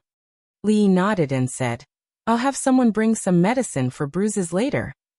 There were many good things from the palace at home, which should be better than those sold in the medicine shop. Zhang Zimo didn't speak and didn't look at him. The atmosphere began to become a bit awkward. Li Yi looked at the sky. It was time to go back to cook. He looked back at her and said, If there's nothing else, I'll go back first. Zhang Zimo waved her hand.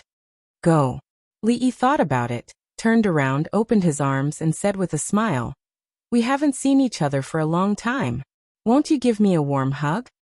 Ba lecture. Zhang Zimo looked at the faint smile on his face and glanced at him. She snorted and turned to walk into the room. Li Yi smiled and shook his head. However, when he turned his head, an imperceptible disappointment appeared in his eyes. Hey, stop. He heard the voice behind him and turned around. A warm and fragrant body pressed against him. Zhang Zimo's body left immediately, leaving behind a fragrance that didn't belong to any of the perfume from Rui workshop lingering in his nose. Li Yi looked at her and murmured, I did hug, but it wasn't warm enough.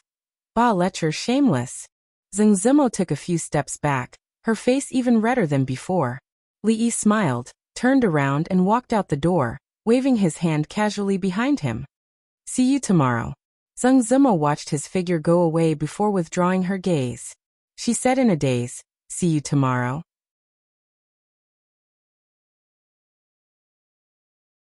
Chapter 747. When Zhang Zimo turned and walked into the room, there was a faint smile on her lips. Wan Ruoqing put on her clothes, got out of bed, and asked he left. Zhang Zimo nodded and walked over to help her up. She said softly, Stay at home and rest for the next 2 days. Don't move around. Wan Ruoqing smiled and said, I'm not that delicate. It's just a knock. It won't hurt after a while. There are still things at the brothel that cannot be delayed. You should rest well. I'll go to the brothel. A teasing smile appeared on Zhang Zimo's face. Sister Ruoqing, it doesn't hurt anymore, but I'm afraid someone else will. What are you talking about? Wan Ruoqing's face, which had already returned to normal, turned red again. Zhang Zimo blinked her bright eyes and asked in a gossipy tone, You just said it wasn't the first time. What happened? Wan Ruoqing shook her head and said, I told you before it was at Qing'an Fu. That night at Ningguang Fu. After I fainted that day, I was carried back by him. Zhang Zimo finally remembered something. But at that time, a certain person was still a lecher in her heart. She only cared about Wan Ruoqing's physical condition. She blinked her eyes and asked again, Is it really just like that? What else can it be? Wan Ruoqing glanced at her and asked, Is there going to be a warm hug? Zhang Zimo's face instantly became as red as blood. After coming back to her senses, she looked at her with some panic and embarrassment. Well, you dare to make fun of me. In embarrassment and anger, she reached out to tickle Ruoqing, but she didn't forget to divert some attention to avoid where Ruoqing was hurt. The two often played this kind of game. Usually there were only them, Xiao Chui and Xiao Zhu in the small courtyard, so they didn't have to avoid anything. Wan Ruoqing couldn't move freely today, so she was naturally at a disadvantage. After a round of confrontation, she was soon ridden by Zhang Zimo. Panting slightly, she said with a smile, Stop messing around. Zhang Zimo pressed her down with one hand and put the other hand on her lower abdomen. Tell me, do you still dare to make fun of me? After the fight just now, both of their clothes were a bit messy. Although Zheng Zimo had won, a large part of her shoulders were exposed. It was as if she had taken off Ruoqing's toenails, revealing her smooth and jade-like feet. She had tickled Ruoqing just like that. At this moment, the posture of the two was really charming. It was as if Ruoqing was lying on her back on the bed, and Zheng Zimo was riding on her waist. It was very much like a legendary posture. Li Yi walked in from outside and was slightly startled when he saw this scene. His gaze swept over the two of them, and his throat moved involuntarily. After a long time he said, "I just want to ask, do you still have osmanthus cake?" The expressions of the two women on the bed froze at the same time. If not, then forget it. I'll ask again tomorrow. You guys continue. Li Yi turned around and strode out the door. He grabbed a pillow that flew out from inside, and gently threw it back. It's not right to throw things around. It's not good to hit too many people. Even if it doesn't hit anyone, it's not good to hit flowers and plants. This time, the pillow flew out even faster and with even more force. Li Yi stood in the yard and stretched comfortably. The scene he saw yesterday still made his blood boil when he thought about it. No wonder Bai Juyi had a poem called Holding the Pipa and Covering Half of Your Face. Only when it was half covered could it be called temptation. It could leave a lot of room for imagination. And the more one thought about it, the more shameful it would be. Li Yi originally wanted to go to the city to see the new house this morning. Feng had selected a few according to his requirements, but the final choice was still up to Li Yi. When he got up, he felt as if he had forgotten something. After washing up, changing clothes, and walking out of the house, he finally understood when he saw the carriages coming from afar. He was afraid that today would not be peaceful. County Marquis Li has returned to the capital. Congratulations. An old man who looked like a butler came down from the carriage in front and said with a smile, "I'm here to congratulate you on behalf of my lord." "Your lord is?" "The Minister of Revenue." "Oh, it's Lord Qin." Li Yi nodded. Before he could say a few more words, another person came up. "Deputy Minister Ma." Li Yi cupped his hands. Li Yi knew this person. During the investigation of the accounts, the Divination Academy and the Imperial Censorate had forged a deep friendship. Deputy Minister Ma was the second in the Imperial Censorate, and this time he came in person. Deputy Minister Ma smiled and said, "I'm very happy to hear that County Marquis Li has returned to the capital. I've prepared a small gift to show my respect. Please come in." The servants of the Li family had already come out and moved the things from the horse into the house. Li glanced at it casually. It was a small gift, but it didn't seem to be a small gift at all. The butler of the Qin's mansion and Deputy Minister Ma did not say much before they left. Before Li Yi had time to drink water, another person came to visit. This time, it was the Shen family.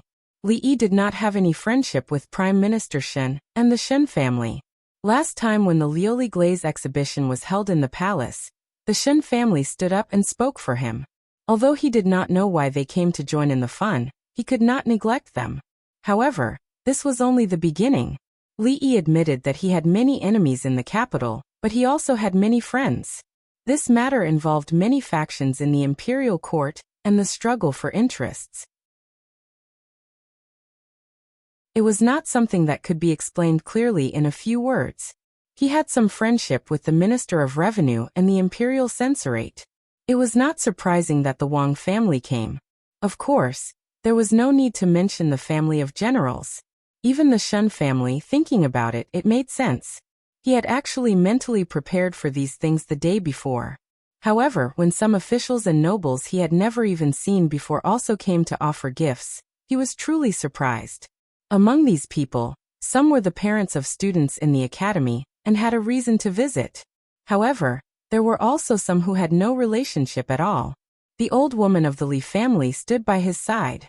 Seeing his confused expression, she patted his hand and said with a smile, "To be able to become a duke at your age is the first in decades. This is not strange at all. Ever since the founding of the country, unless there had been great achievements in expanding territory and benefiting thousands of years, the nobility had not been increased. Only some old officials who had toiled for the country their entire lives or fierce generals who had fought their entire lives would receive a small nobility before they died to protect their descendants. To be able to go from a commoner to repeatedly receiving the emperor's favor and become a duke in a short 2 or 3 years was an inconceivable matter. He was still very young and still had limitless potential. Given the emperor's high regard for him, who knew how far he could go in the future, it was better to make friends than to make enemies. In just one morning, the house's empty storage room was filled to the brim with gifts. Even so, there was still an unending stream of carriages coming in from outside. So much so that the servants of the Li family were somewhat overwhelmed. At this moment, Li suddenly felt that there was no meaning in working so hard to expand his business. If he needed money, he would disappear for a few months. If he disappeared a few times a year, wouldn't he be able to become rich by accepting gifts?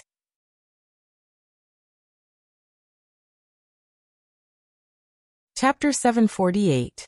The servants of the Li family moved carts after carts of gifts into the house. Li stood in the yard, thinking of new ways to earn money. He couldn't keep disappearing. It would be fine if he disappeared once or twice, but people weren't fools. If he disappeared too many times, they might suspect that he was cheating. In this way, the reputation he had worked so hard to build would be ruined.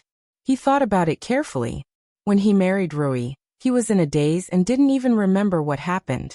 This was the first time he got married in his life. It was too hasty. He had to find a chance to hold a formal wedding in the future. He had to make it grand and earth-shattering.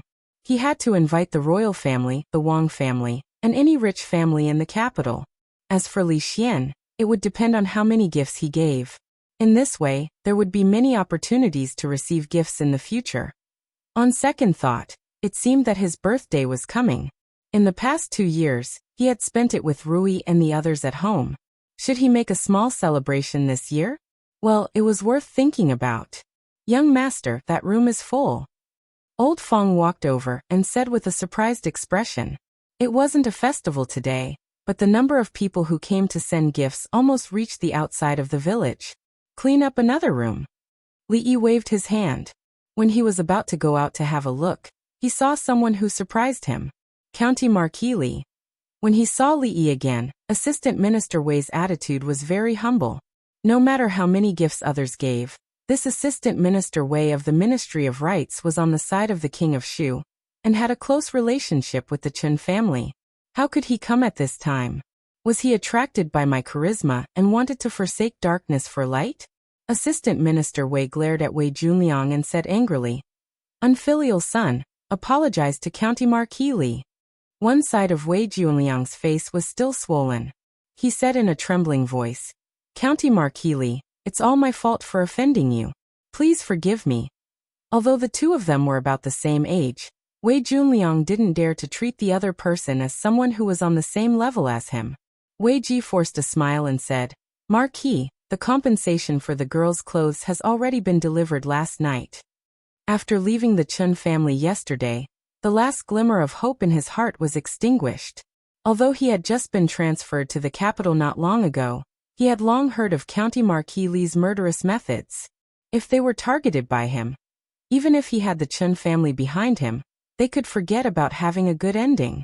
Li smiled and said, Sir Wei is truly trustworthy. Wei Ji nodded repeatedly. Of course. Seeing the two of them still standing there, Li probed. Does Sir Wei want to go in and have a cup of tea? Of course, the meaning of this sentence was not to invite them in for tea. To be precise, it should be, why are you still here? Do you want me to invite you in for a cup of tea? Wei Ji was a shrewd old man, and his ability to read people's thoughts and body language was also first-rate. Naturally, he could understand what he was trying to say.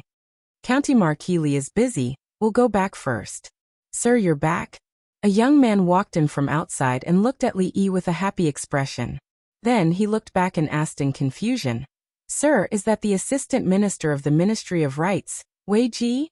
Li Yi patted Lu Yizhang's shoulder and said with a smile, You're already the Assistant Minister of the Ministry of Rights, don't call me sir. Lu Yizhang smiled and did not agree or refute. Some habits could not be changed in a short period of time. Moreover, he did not intend to change them. Isn't Wei Ji from the Chun family? A trace of doubt appeared on Lu Yizhang's face and he asked, "Why is he here?" Wei Ji patted his buttocks and left. Only now did Li Yi realize that this guy had only brought his son today, visiting without giving a gift. How rude. I don't know.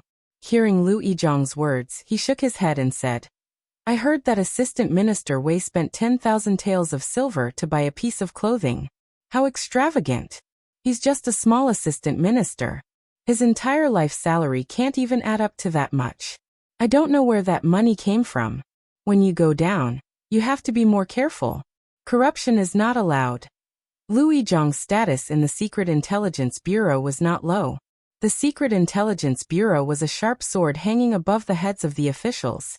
It was used to supervise and warn them. Fighting corruption was also one of their duties. Lu Yizhang was startled for a moment before nodding and saying, "This subordinate will remember." Originally, he had planned to go out early today to look at the residence, and then inspect the shops and fences. Looking at the situation outside, this plan would probably have to be put on hold for the time being. He would have to wait until the afternoon to see what the situation was like. "I heard that you slapped Qingyu again in the restaurant yesterday. That was really satisfying. It's a pity that I wasn't there." Li Xian strode in with a regretful expression on his face. His personality was that of a bystander. He could even kick the king of Shu twice. He had even beaten up Qingyu once before. What kind of sin did young Duke Qin commit? As the saying goes, those who do too much evil will bring about their own destruction. He always liked to steal other people's wives. Every time he went out, he would either be slapped or seriously injured. This was retribution.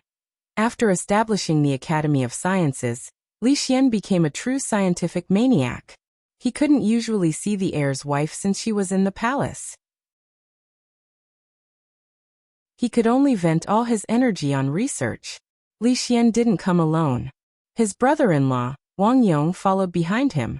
He stepped forward and said to Li Yi apologetically, "I'm really sorry. I have already punished Wang Yu for what happened yesterday. I hope Brother Li doesn't take it to heart." "How could I? If a child is disobedient, I can just hang him up and give him a beating." Li Yi wasn't someone who liked to hold grudges. He waved his hand to show that he didn't care. "Let's talk inside." Wang Yong probably came to discuss matters related to cooperation with him.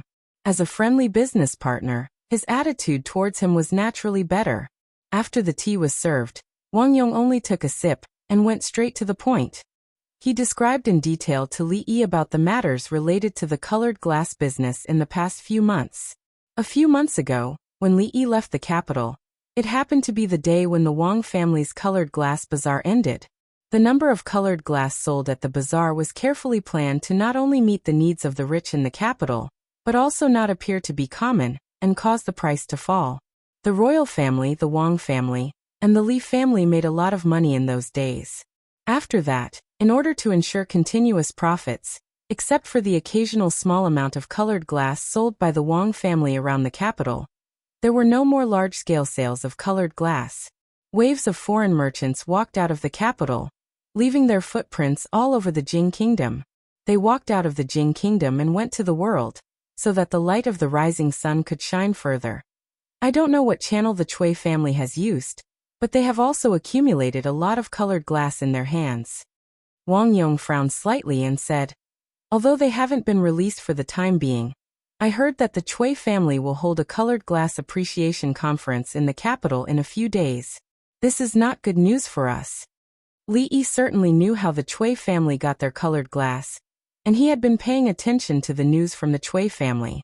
However, he did not know that the Cui family was also going to hold a colored glass appreciation conference.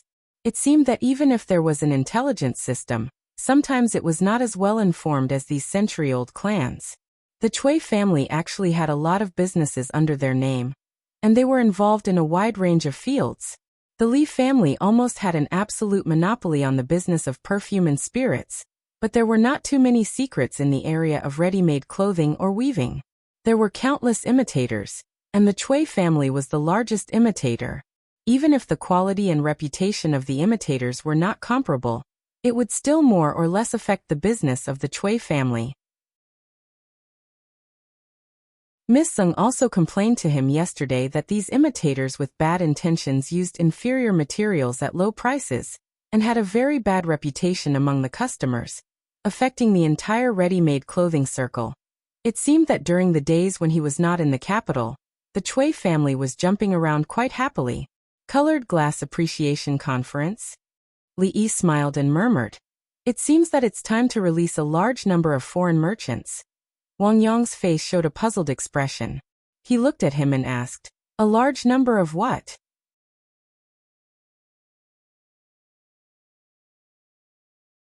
Chapter 749. It was not easy to find a large group of foreign businessmen with blonde hair and blue eyes, but it was possible to find a large group of foreign businessmen who were not fluent in the official language. The Cui family had almost monopolized the jewelry industry in the Jing state. Although the Wang family was a large family with many industries, it was only in the past few months, with a large number of liuli, that they had a foot in it. In this regard, their influence was still inferior to the Cui family. Colored stones had always been a rare commodity, and were known as auspicious. They could only be found but not sought. Although a large number of them appeared some time ago, there were so many rich people in the capital that the number could not meet everyone's needs.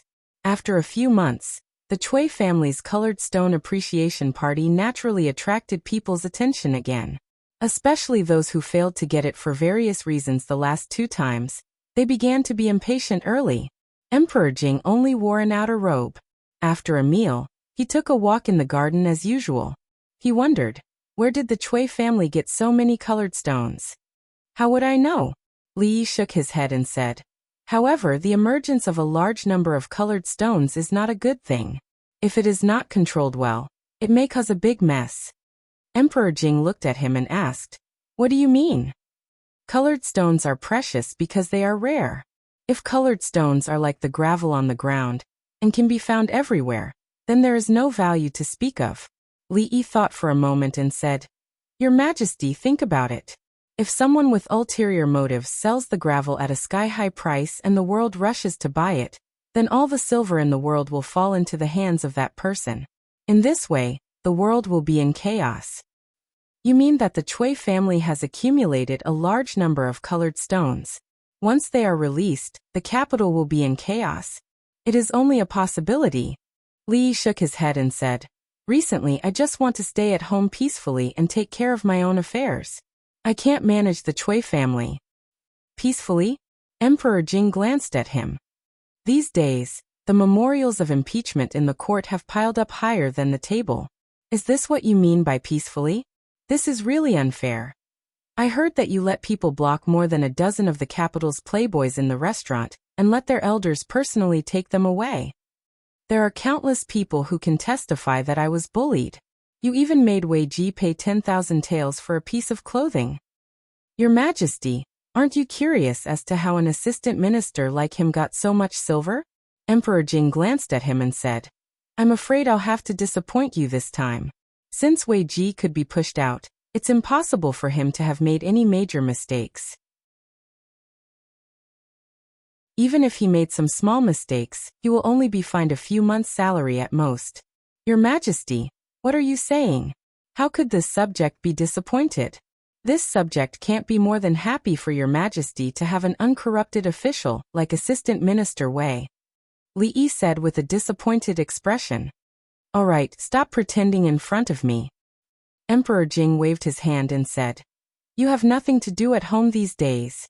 You might as well go to the palace to accompany Shaning and Yongning. They are close to you. As a princess, you can't run out of the palace every day." A place like the palace was too depressing and was not suitable for children to live in. However, the 2 little girls had different identities and could not go out of the palace every day. In fact, when they were at home, it was quite lively and noisy. It was like a family. Rui also liked the 2 little girls.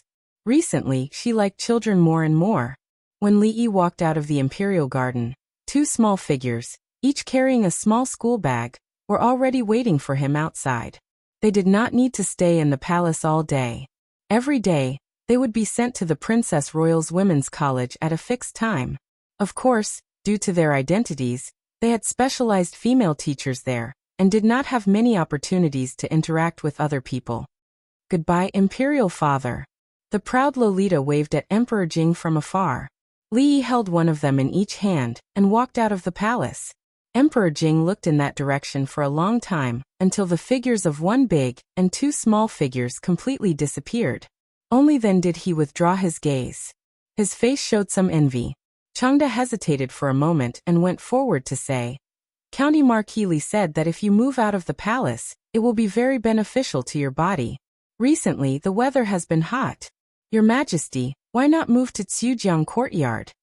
Emperor Jing looked around and saw the tall palace walls. His expression was a little sad. He murmured, I also want to. Li Yi had already decided on the new residence 2 days ago. It was not far from the mathematics college. The place was very big, and the environment was quiet. It was the most suitable for a vacation, and nurturing the fetus.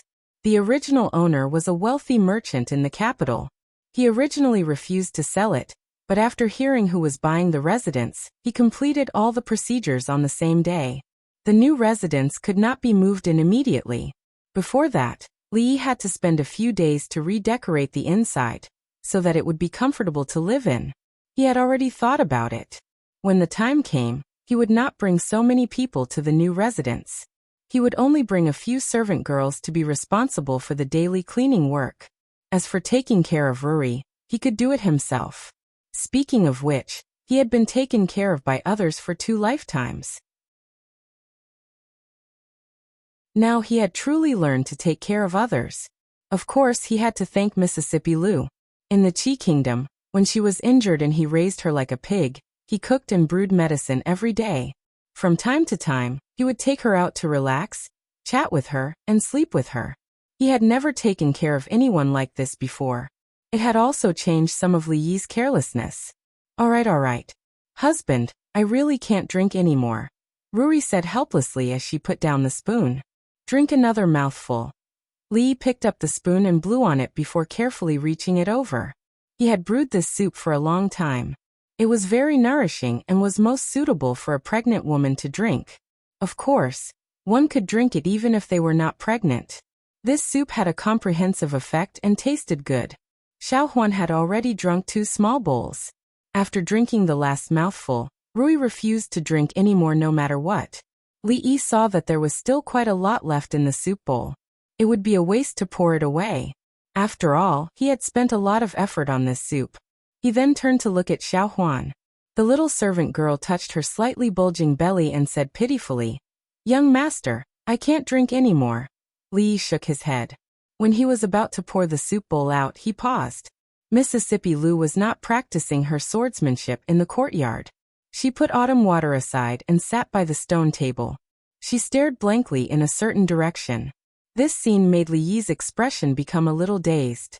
It was as if he had returned to the small courtyard beside Fenglin Park.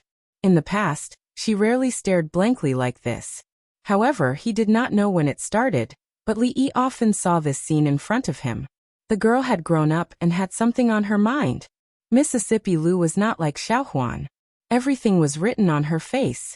Although the two of them were very familiar with each other, it was undeniable that Li Yi had never seen through her thoughts. Drink some soup? Li Yi walked over with a small bowl and placed it on the stone table. Mississippi Lu glanced at him and did not say anything. It's delicious and nourishing. Li Yi looked at her and said, Your body has not completely recovered. You should drink more. I'm not drinking. Just drink a mouthful. I'll give you the white rabbit creamy decoction later. Li Yi habitually pinched her chin. After blowing on it, he passed the spoon over. Mississippi Lu opened her mouth and also habitually swallowed. Then Li Yi's hand froze. She seemed to have realized something.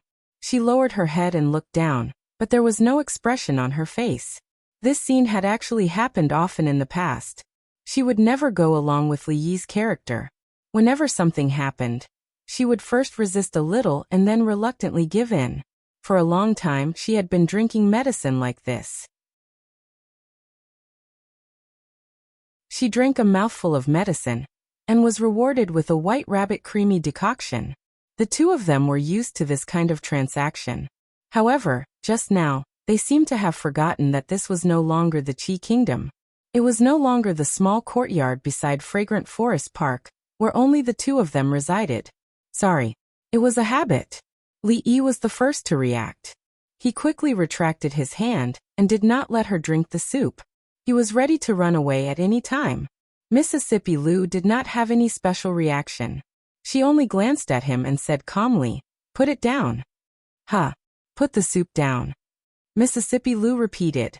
After making sure that she was not angry at all, Li put down the bowl and looked at her in surprise. This wasn't her style at all.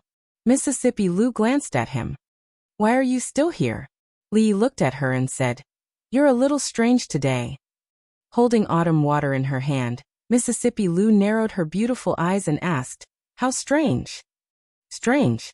Seeing that the familiar Mississippi Lu had returned, Li took a step back and said with a smile, "You're quite pretty."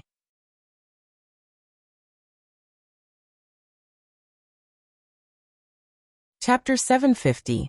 You're a little weird today. How so? You're so pretty. This sentence could even be used as a golden phrase to pick up girls in the future. Although the girl would not burst with joy after receiving such a compliment, she would still feel a little happy. However, in today's era, any girl who stopped a random girl on the street and said the same thing would definitely not feel shy or happy. Scolding her as a lecher would be considered a light punishment, and if it was serious, a slap would be very likely. Mississippi Lu took a small sip of the soup and looked up at Li Yi. She asked, "What did you say just now? I didn't hear you clearly." "I said you're pretty good today." An upright person was not afraid of a crooked shadow. At times like this, Li Yi's expression was serious and his words were righteous. He did not feel guilty at all. "I wasn't pretty in the past?" Li Yi was surprised that Mississippi Lu could say such a thing. It was a free question. He shook his head and said, "I was pretty in the past too." "Then what's nice about me today?" Mississippi Lu looked at him and asked, "Am I as pretty as Miss Sung in Willow Lane?" This was a free question. The sun was a little dazzling today. It was so dazzling that Li Yi could not see Mississippi Lu's pretty face clearly. "Oh my, the sun is really poisonous today. It's so bright that I'm going blind. I can't see or hear anything." Fong closed his eyes and stood in the courtyard. He fumbled around with his hands. When he felt his way out of the courtyard, he even tripped on the steps and almost fell down. He was still complaining. Pretentious. Li looked at Fong in disdain as he stumbled out. He turned back to look at Mississippi Lu and curled his lips. "It's cloudy today. Where did the sun come from? Why don't you find a good reason to lie?" Li looked at the door worriedly and said, "Maybe there's something wrong with Fong's eyes and ears. I'll go take a look." Fong walked in from outside again. He scratched his head and said, "I forgot to tell you that those people have returned from Shuzhou." He handed a letter to Li Yi and said, "This was given to second miss by Miss Yang Liuqing. Miss Yang didn't come back with them this time. It seems that she left alone in Shuzhou." After saying that, he looked up at the sky and waved his hands in the air as he groped his way out of the courtyard. Li Yi, Mississippi Lu, as well as Fong and the others, had set off before the rest of the crowd. They had traveled day and night, so naturally, they had to return to the capital first.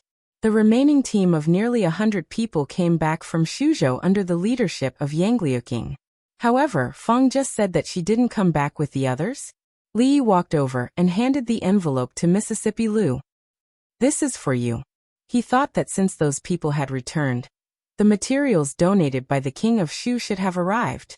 It was a lot of money. How should he spend it? "I've finished drinking. Remember to wash the dishes." After a while, Mississippi Lu had finished reading the letter.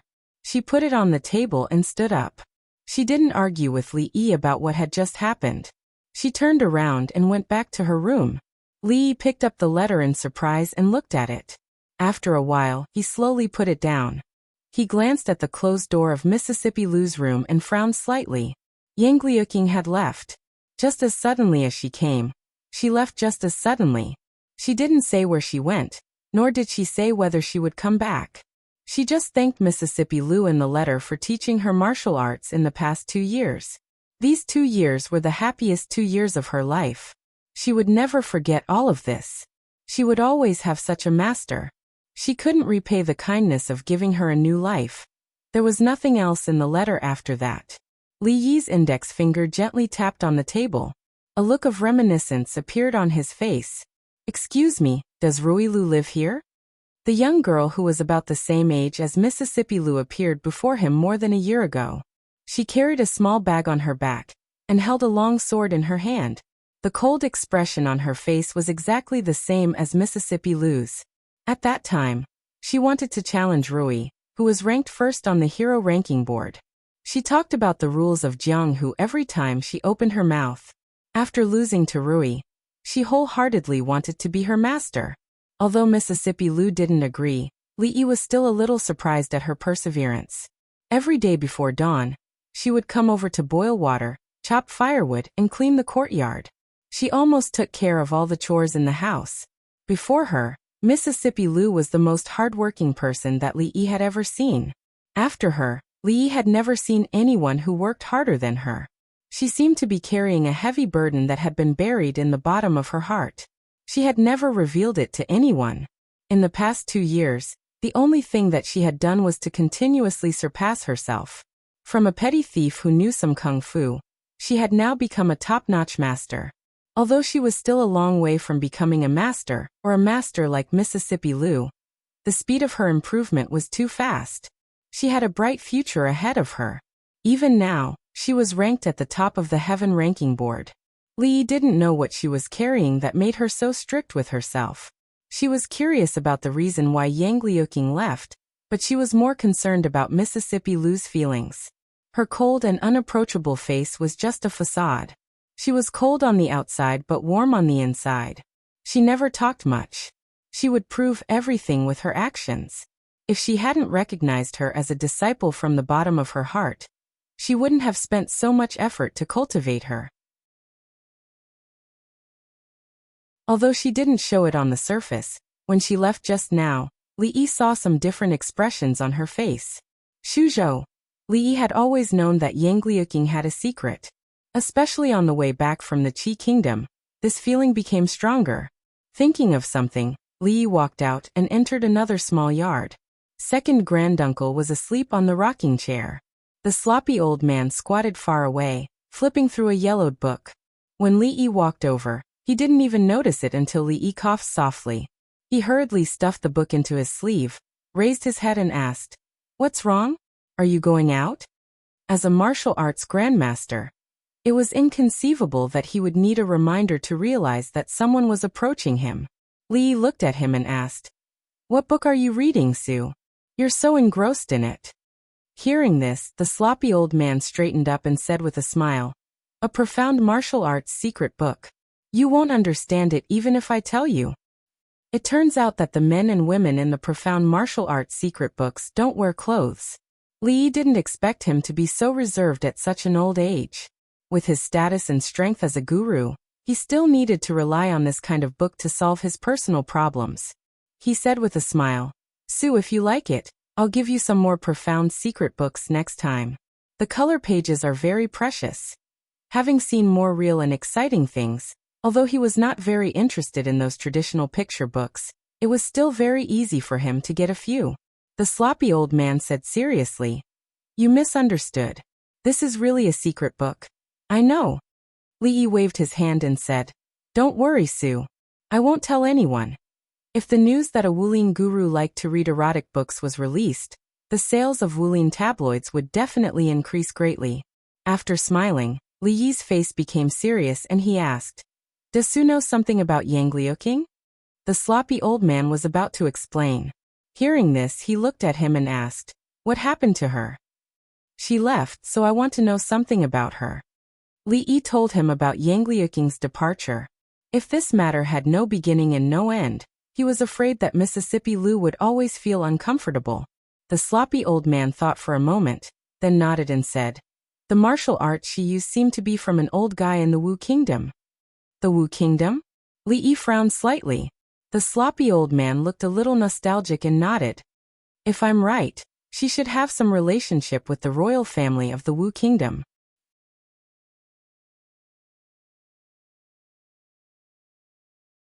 Chapter 751. The Royal Family of the Wu Kingdom?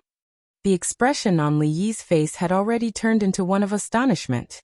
This world was completely different from the history he knew, including the current countries, and all kinds of major events that had happened in history. Since the wheel of history had gone awry, he couldn't find anything that he could refer to. Of course, last time, he had stored all the books in Hongwen Library in his head, so he was not unfamiliar with the current situation of the surrounding countries. There were a total of 3 countries that directly bordered the Jing Kingdom. Needless to say, the Qi Kingdom and the Zhao Kingdom had been in constant conflict with the Jing Kingdom in history, and the current situation was still a little tense. The other country was the Wu Kingdom. Although the Jing Kingdom and the Wu Kingdom could not be called allies, there had not been much conflict before. For decades, they had not invaded each other. The 4 countries had always maintained a delicate balance between them. The Qi Kingdom was indeed powerful and ambitious, so it was guarded against by other countries. But it was impossible for it to be the enemy of several countries at the same time. Even if the Zhao Kingdom cooperated with them for a short time, they had their own ideas, and it was impossible for them to be of one heart and one mind. The relationship between the Jing Kingdom and the Wu Kingdom had always been stable. For a long time, there was not much difference in the strength of the 2 countries.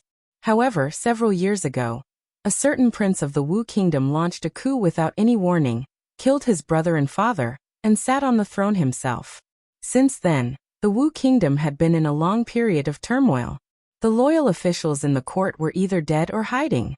Several generals guarding the border, with the reason of bringing order to the chaos and supporting the legitimate wife, gathered troops and rebelled against the court.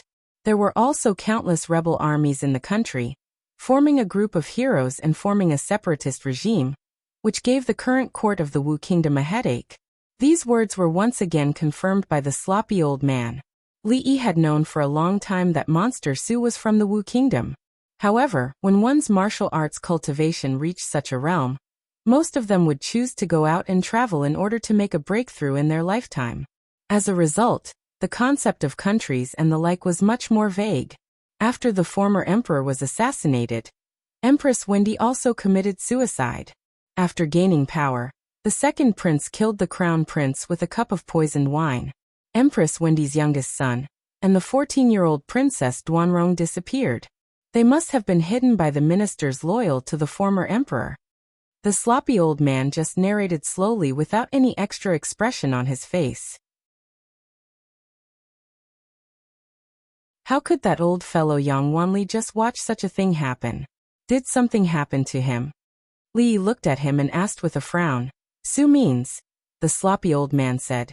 Yang is the surname of the Wu Kingdom, and that little girl knows Yang Wanli's famous technique. Even if she isn't a member of the royal family, she must be related to that old fellow. This was all he could get from the sloppy old man. Li thought for a while.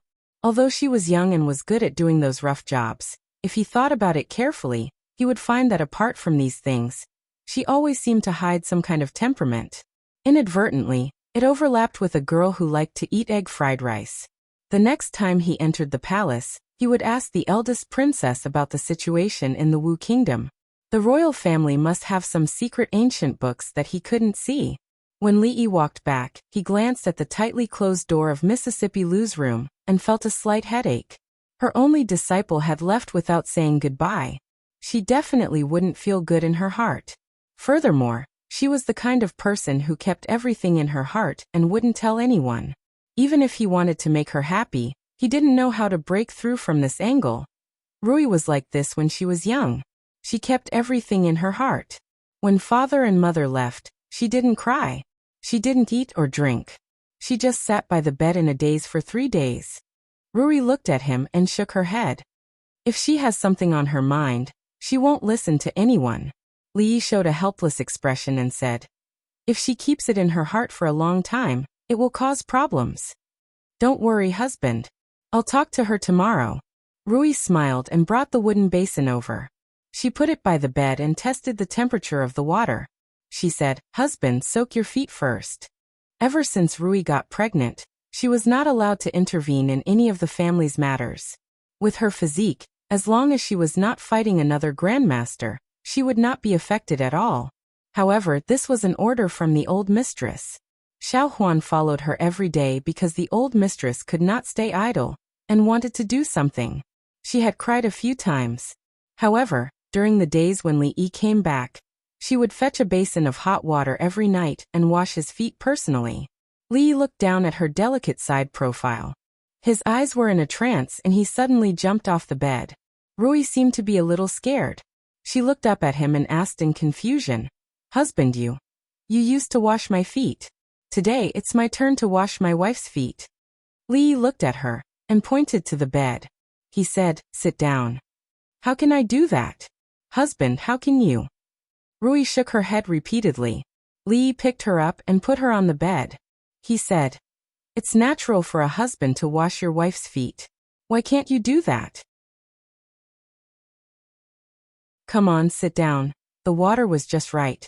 Li Yi slowly took off her shoes and sock and soaked her feet in the wooden tub. Her feet were delicate and as white as jade. Her toes were neatly arranged like round pearls. Li Yi reached out to hold them and could feel that her body was a little stiff. Although he had helped her wash her feet many times, it was the first time he did something like this. She couldn't help but feel a little nervous. Li Yi didn't show any abnormality. He lowered his head and was patient and careful. The woman in front of him was his wife. She was the closest person to him in this world. Compared to what she had done for him, this was really nothing. At first, he thought that he had always been honest in his previous life. He didn't do anything evil. But the heavens sent him to a place like this. He had no family, no friends, and nothing familiar. Was it too much? After experiencing so many things, that thought had long since been annihilated without a trace. This was not a punishment, but a gift. Many images appeared in his mind. In the end, there were still many people here who loved him and were worthy of his love. For example, this quiet woman in front of him. She was his wife, a small life that belonged to them, and was about to descend into this world. Rui was perfect. Her appearance was unparalleled, and her martial arts skills were unparalleled. She was always so quiet and tranquil. She never had any temper tantrums. She would silently guard behind you and only appear when you needed her. She satisfied all the fantasies a man had about his other half. At this time, she sat quietly on the bed and he washed her feet. After a while, they were able to sleep in each other's arms. Li Yi felt that his luck was really damn good. I Lu Rui. It should be from that night in Willow Leaf Village. The moment the vague figure standing outside the door said this, his good luck began. Lowering her head to look at his serious expression, her body gradually relaxed. She placed one hand on her lower abdomen and used the other to help him tame a strand of his hair. The corner of her mouth revealed a smile that could charm all living things. Thank you, my husband. Li Yi raised his head and said, "Just a word of thanks. It's not sincere." A pair of soft arms wrapped around his neck. While Li Yi was still in a daze, he felt a cold sensation on his lips. How about this? She rarely took the initiative. Her pretty face was like a blooming flower. Not long after, Li Yi sat by the stone table in the courtyard and looked at the ridiculously round moon in the sky. The night was long, and he couldn't sleep.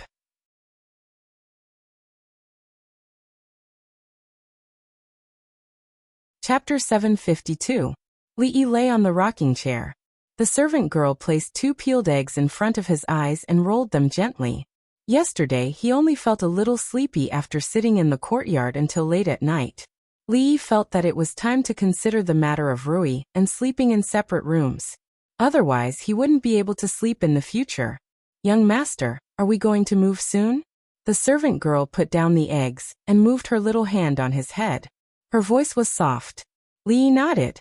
Yes, pack your things for the next 2 days. We'll be moving to the city soon. The servant girl nodded obediently. For her, as long as she could be with the young master and miss, it didn't matter where they moved. Creak. The door of Mississippi Lou's room opened. She walked out of the room. Xiao Huan looked down at the young master with dark circles under his eyes, and then looked at her. She picked up the 2 boiled eggs and shook them. Second miss, do you want eggs?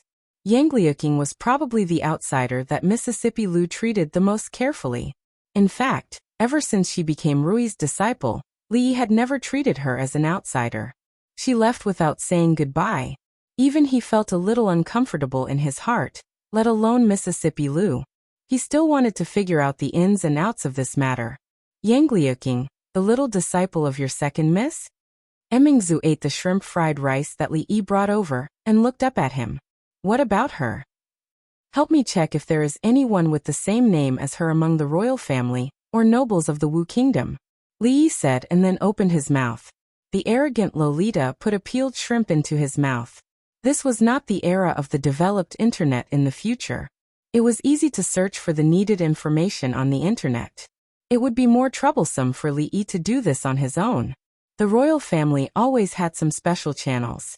Of course, these weren't things that Li Yi could easily come into contact with. Emingzi nodded and looked at the white-haired old woman beside her. Nanny, please make a trip. The old woman nodded and looked at Li Yi meaningfully. Then she turned and left. The arrogant Lolita peeled another shrimp for Li Yi. Then she hugged his arm and said coquettishly, "Sir, can you take us out of the palace today?" She was already 13 years old, almost 14 years old, and her body had begun to develop. Naturally, she had to pay more attention to her behavior. Concubine Yan had always been strict with her etiquette education, but when she saw Li Yi, she revealed her playful nature and no longer had any royal manners. Seeing that Li Yi was unmoved, she hurriedly winked at Yongning, who was chewing on the pork ribs. Although Yongning was young, she had always been Shanning's little follower. She could understand her meaning with one look. She put down the pork ribs and hugged Li Yi's other arm. She blinked her big, watery eyes and looked at him pitifully. Who could resist these two pairs of extremely cute and innocent big eyes? Li Yi sighed slightly and nodded helplessly.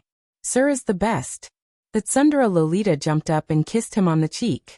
When there were no outsiders around, she would return to this little girl's temperament. Yongning also came over. Her mouth was still stained with oil. She blushed and kissed the other side of Li Yi's face. Although she was much younger than the arrogant Lolita, she was quieter because of her experience and was far less playful. Yongning, hurry up. Let's go change. The arrogant Lolita pulled Yongning and ran out of the morning dew hall. A group of palace maids followed behind in a panic and shouted, "Your Highness, slow down." Concubine Liang had passed away early. Yongning was still young and would be afraid to live alone in the palace. Li Yi suggested to the old emperor to let her live with the arrogant Lolita and be taught by concubine Yan. Although Shanning was playful, she still took good care of this little sister. Emingzu put down the bowl and looked at him. She asked, "Did you see father today?" "No." Li Yi shook his head. He came today mainly to ask her about Yangliuking. He also wanted to see Yongning and the arrogant Lolita. He did not see the old emperor. Emingzu suddenly looked at him and hid the trace of hope in her eyes. She asked, "Is there really no way to cure father's body?" In her heart, he was still the omnipotent Li Yi who could solve anything. Li Yi paused while peeling the prawns. The atmosphere became a little stifling. Even in the future, the old emperor's illness was incurable. He had tried his best to change it, but he could only slow down or slightly extend his life. He was not a god, and there was nothing he could do. Li Yi sighed and said, "If I can move out of the palace and put aside all political affairs to recuperate, the situation might be much better." Although it was impossible to cure this illness completely, it would not kill him immediately. It was important to maintain a good mood. The palace was like a huge cage. It was too oppressive and lacked people. Even though most of the political affairs were handed over to the two prime ministers, the country was too big.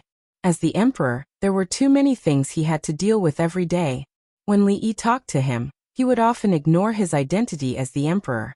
Occasionally he would joke around as a form of adjustment. This was the tacit understanding they had developed over a long period of time.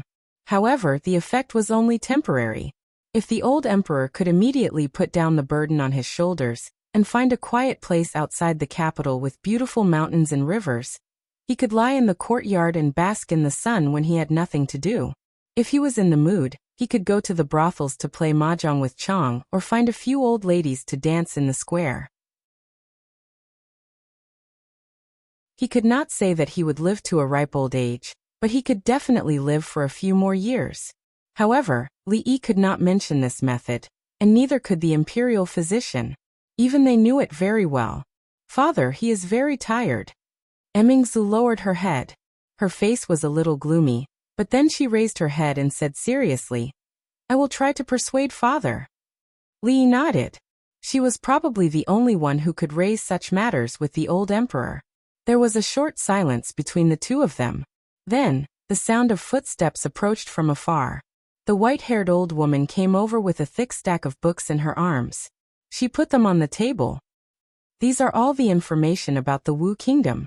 Emingzu looked at Li Yi and said, "Take these books back and read them slowly. Remember to return them when you are done. It won't take much effort to find someone." Li Yi shook his head. Since these books were not for the public, it was better to leave them here to avoid bringing her unnecessary trouble. He picked up a book and casually flipped through the pages. He was so fast that the old woman standing to the side could not see clearly. In the time it took to take 2 breaths, he picked up another book and repeated what he did just now. Emingzu had already seen his reading speed, so she was no longer surprised. "What are you doing?" The white-haired old woman looked at him with a face full of confusion. Li casually replied, "Reading. You can memorize it like this?" The old woman was puzzled. At this speed, she could not even see the words on the pages clearly. "I am just looking for something. There is no need to memorize it." Li Yi could not tell her that even the action of flipping the pages was unnecessary. As long as he touched these books, he would remember all the content in the book. Wouldn't he be regarded as a monster? The white-haired old woman looked at him as if she was looking at a monster. After he flipped through several books, the sound of flipping pages finally stopped. Li Yi's eyes stopped on a certain page. "Found it." He looked at some information recorded on it, and his eyes slightly narrowed.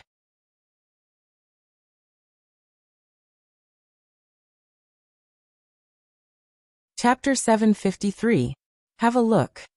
Li Yi put a few pieces of paper on the table in front of Mississippi Lu. He had just copied them from the palace. Most of them were secrets of the Wu Kingdom. Of course, in this era where information was blocked, secrets for the people of the Jing Kingdom were not secrets in the Wu Kingdom. Several years ago, the current emperor of the Wu Kingdom, who was only the second prince at that time, killed his father and took the throne as he wished. After he took the throne, the first thing he did was, of course, to eliminate the remaining supporters who were loyal to the late emperor and would rather die than submit. Then he killed his elder brother, the eldest legitimate son of the emperor of the Wu Kingdom and Empress Wendy, who was also the crown prince of the Wu Kingdom at that time, with a cup of poison wine. This was a normal action. No emperor would leave alive a person who could threaten his position. And there was more than one person who could threaten him. The emperor of the Wu Kingdom and Empress Wendy had 2 sons and a daughter. As the eldest son, the former crown prince was killed. Princess Duanrong, who was only 14 years old, and the young prince disappeared without any news. Some people said that they were secretly executed by the emperor of the Wu Kingdom after the usurpation.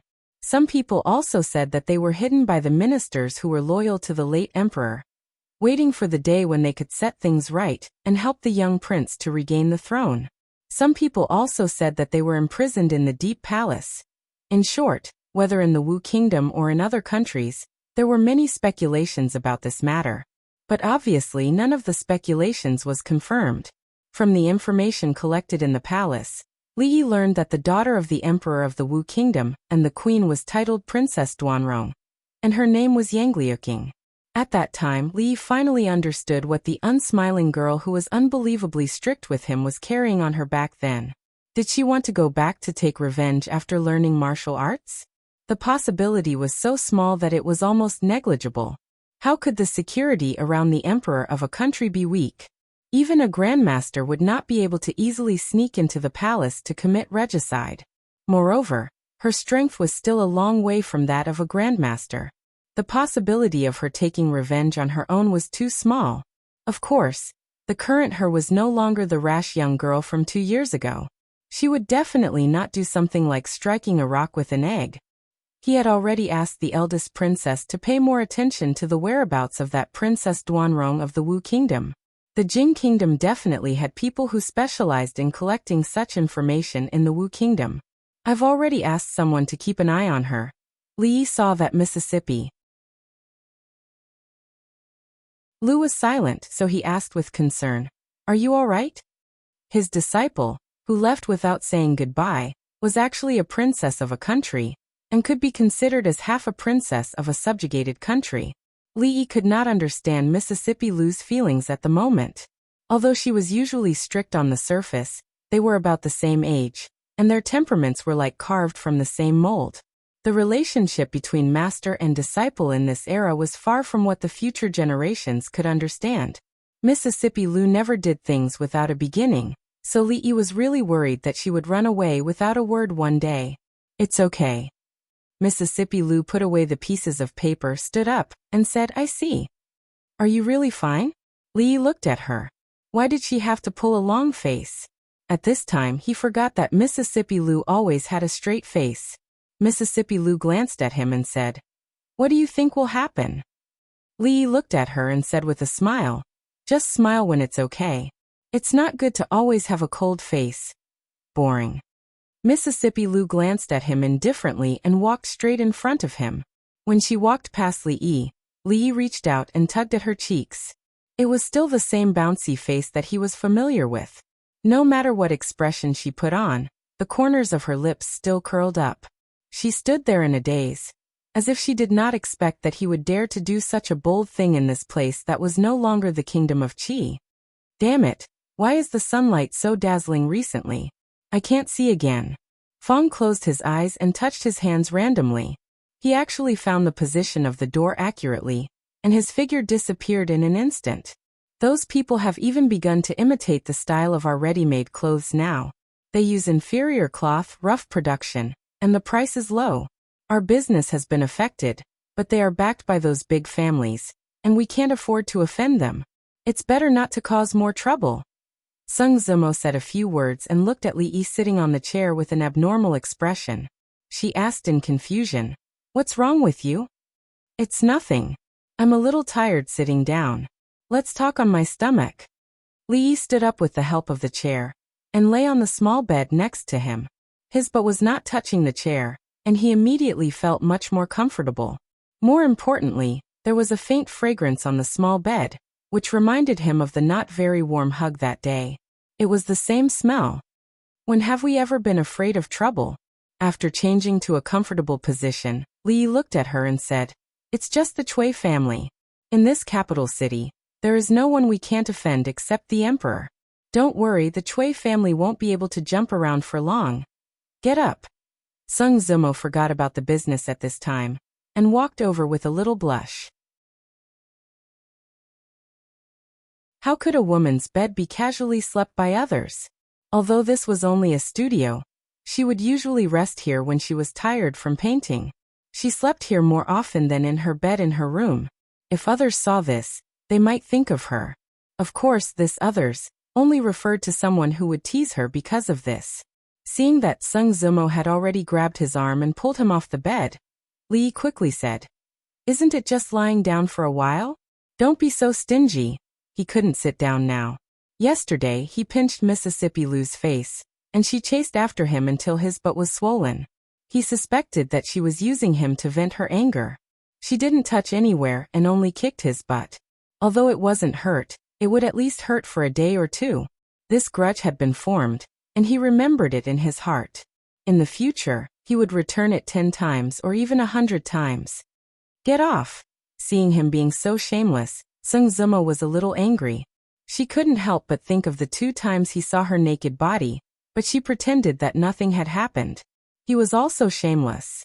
He even said to Cinny that he wanted to marry her, but now, in short, after being stimulated by him at this moment, the Luo Shui goddess had mixed feelings in her heart. There was an indescribable feeling. Naturally, she couldn't move Li Yi with her strength, so she simply took off her embroidered shoes, jumped onto the bed, and wanted to push him off. In a moment of desperation, she pushed the wrong position, and one hand pressed on Li Yi's butt. Ouch! A sharp pain came. Li Yi's body straightened, and the expression on his face twitched. He grabbed Sung Zimo's wrist and gritted his teeth. Don't touch there. Her wrist was grasped by a strong hand. After a moment of daze, Sung Zimo's face quickly turned red. She seemed to have discovered something and asked, "Why?" Li gritted his teeth. "I accidentally hurt myself yesterday." One of Sung Zimo's hands was held by him. She looked at him, then looked down, and suddenly pressed her other hand on his butt.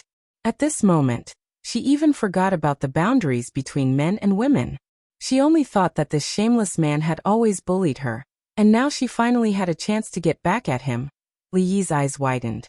The pain this time was even more intense than before.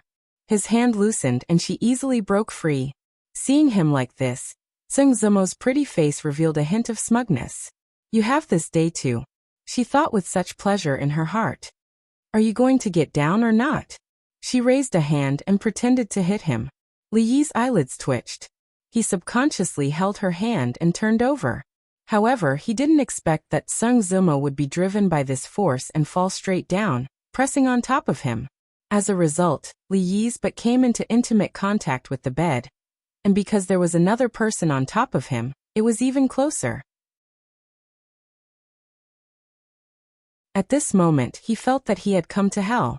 However, the next moment, all the pain seemed to disappear, and he felt as if he had gone from hell to heaven in an instant. Her soft body pressed against his, but their lips didn't touch, but their faces were indeed close together. An even clearer fragrance came to his face. Li Yi could feel her breathing and heartbeat. When he opened his eyes, he saw a pink and white jade neck. The reason why it was pink and white was because this skin was turning from white to pink. The whole world seemed to quiet down at this moment.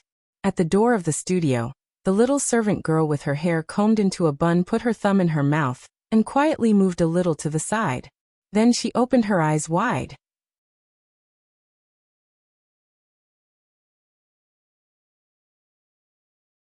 Chapter 754. Li Yi was no longer unfamiliar with this delicate body on top of him. Although there were two beautiful accidents, they were only visual impacts. This kind of skin tightly pressed together, and he could feel her rapid heartbeat. It was far more exciting than a hug that was not exactly warm. With the soft body in his arms and so close to her, Li Yi's expression was a bit dazed. He seemed to instinctively hold her slender waist. Summer clothes were thin to begin with. She was wearing a thin dress at the moment.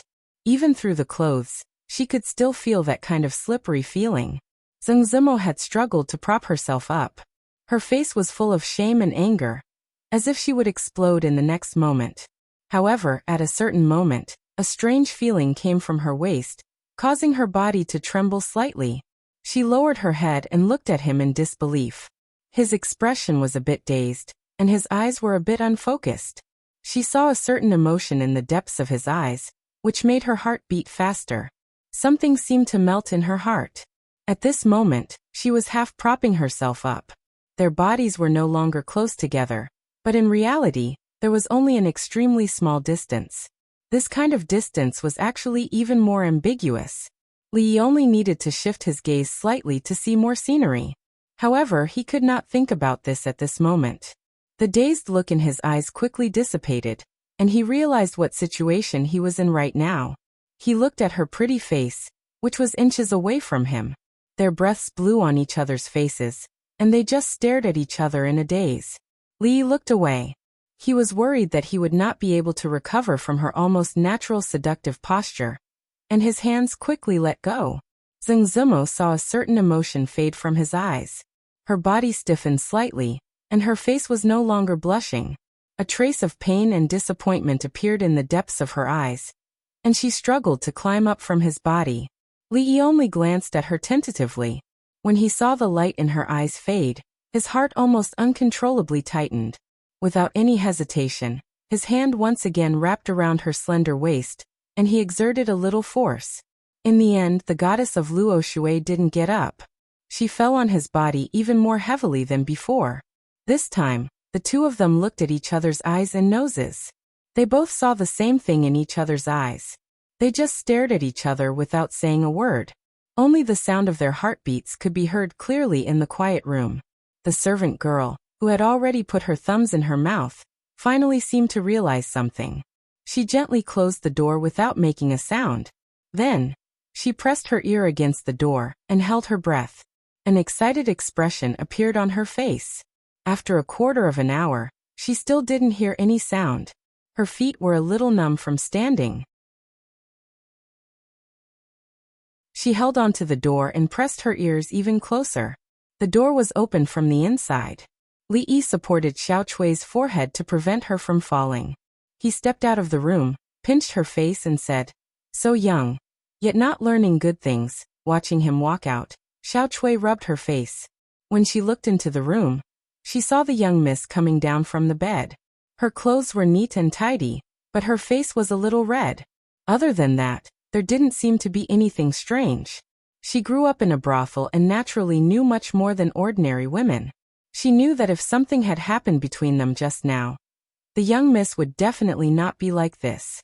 She shook her head with some regret. These two really were strange people. Zheng Zimo walked out of the room. Her face was still flushed like a peach blossom. She sat at the stone table in the courtyard and stared in a certain direction. Although they didn't say anything or do anything just now, the two of them hugged each other and stared at each other for a long time. Some things were different from before. These things didn't need to be said. Sung Shichen walked in from outside, and even looked back suspiciously. He had met that person here several times, and with some rumors in the outside world, he was almost certain of that possibility. He wanted to say something about this matter, but with the relationship between the two of them at this time, he couldn't. He stood by the table and opened an exquisite paper package.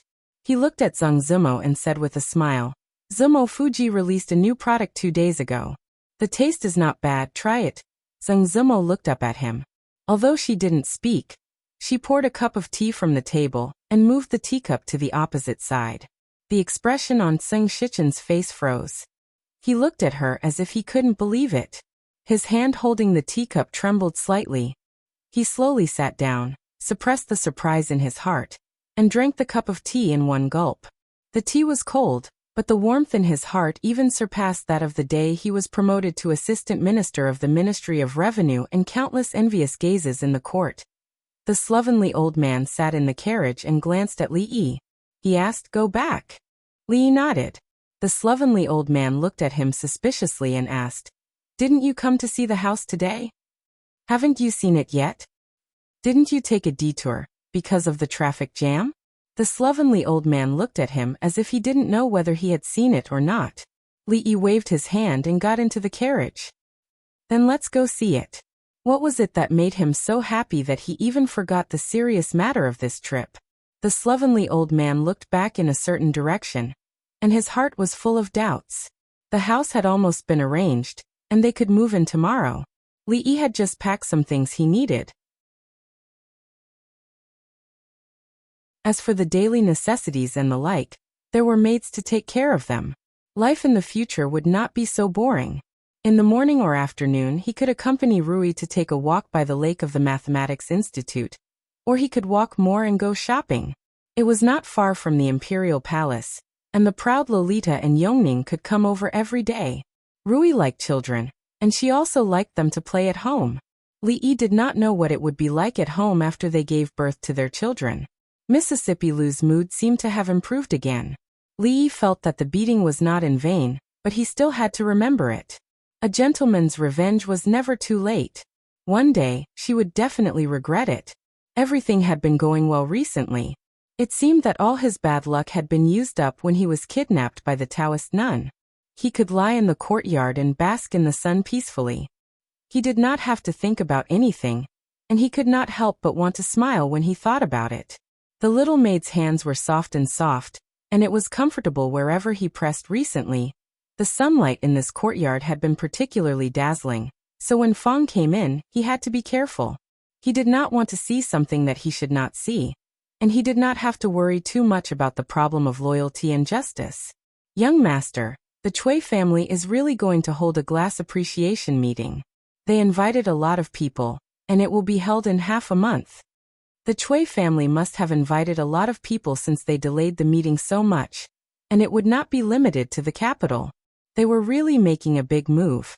Others did not know how many pieces of glass the Chui family had accumulated, but Li Yi was very clear about what each piece of glass was. He knew it even better than the Cui family themselves. They dared to mess up their business. Although it was not a big impact, it was really disgusting. When it came to disgusting people, he had never been afraid of anyone. After thinking about it, he waved at Fong. Come here, there are some things that need to be arranged.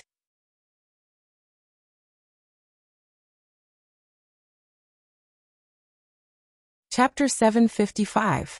Although not everyone knew that the Cui family would hold a glass appreciation party in half a month, all the influential people in the capital received an invitation.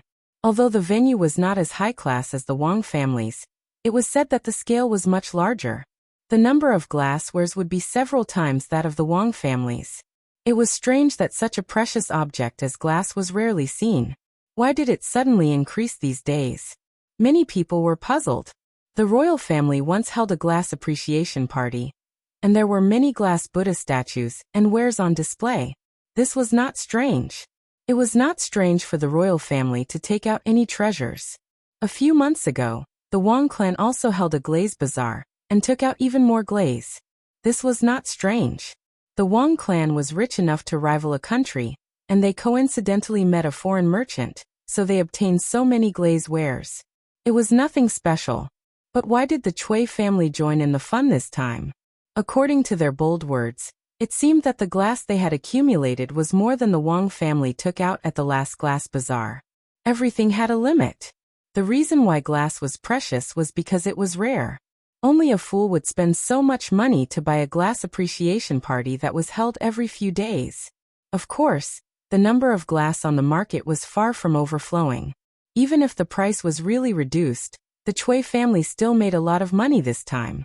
The Cui family was proud of their success, but the merchants in the same jewelry business in the capital were having a hard time. The wind of glass in the capital had been blowing for several months, and there was no sign of it stopping.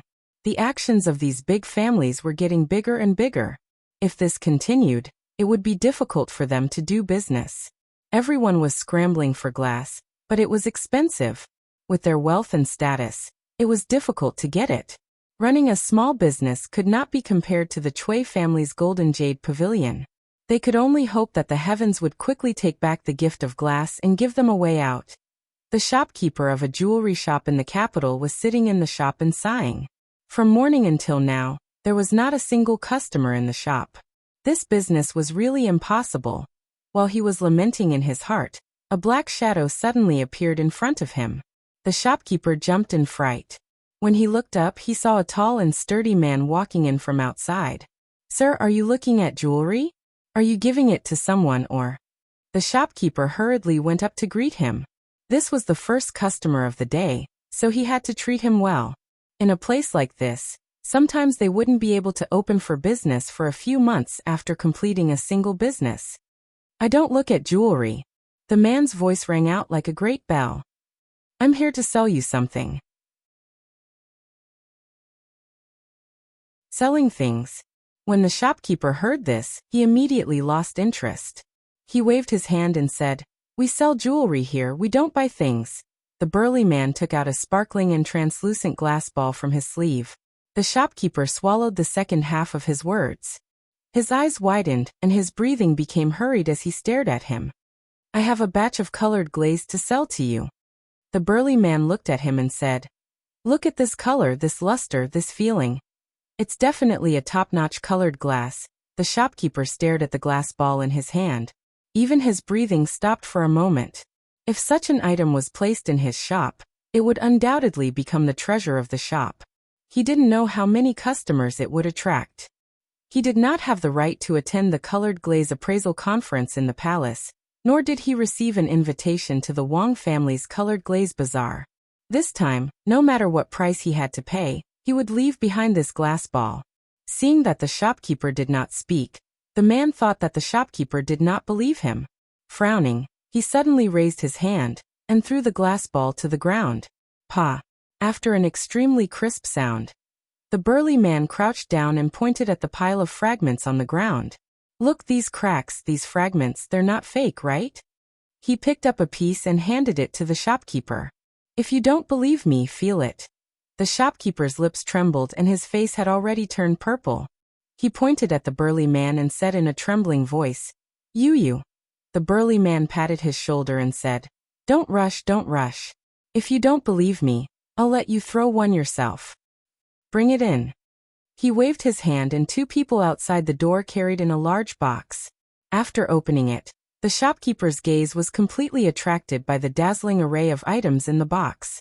The burly man looked at him and said with a smile, How about it? Today we happen to be having an activity. Each item is 10 taels. 10 taels of silver, you won't lose out. 10 taels of silver, you won't be fooled. 10 taels of silver, you can buy a piece of colored glaze. How about it? Are you tempted? Action is better than action. If you buy 10 pieces at once, you won't have to pay for the broken one. 10 taels of silver for one piece? The shopkeeper raised his head and looked at him, his eyes flashing. What, you think it's expensive? The burly man looked at him and said with a smile, If you buy more, the price can be negotiated. Cui Shi was the steward of the Cui family's Golden Jade Pavilion in the capital and the neighboring prefectures. Originally, he was only an unimportant member of the Cui family, but soon he was no longer. If all these colored glaze were sold, the Cui family could make a huge profit from it. And this was all because of his foresight a few months ago. The last colored glaze charity sale of the Wang family did not satisfy everyone. Instead, it made the love of colored glaze popular in the capital. The colored glaze bought from the Wang family could be sold at a high price with a slight change of hands, and the Cui family hoarded the colored glaze from the foreign merchants. When the public's desire for the colored glaze reached its peak, they took the opportunity to sell it. Then they waited to count the silver. After this incident, he would definitely be valued by the family and become a core member of the family. It was unlikely that he would be able to develop in the imperial court in this lifetime. But if he was only in charge of the Cui family's business, it was very possible. The invitations had been sent out. Only 10 days later, the Cui family's colored glaze appraisal would begin. That moment would be the new peak of his life. Everything was ready except for the east wind. Cui Shi looked at a young man coming from afar and asked, Dongfeng, what's the matter? Why are you so flustered? Third uncle, it's over, it's over. Cui Dongfeng's face was pale, and his voice was full of fear. What's the panic? What's the panic? Cui Shi looked at him discontentedly and said, What the hell happened? Is the sky falling down? Colored glaze, colored glaze.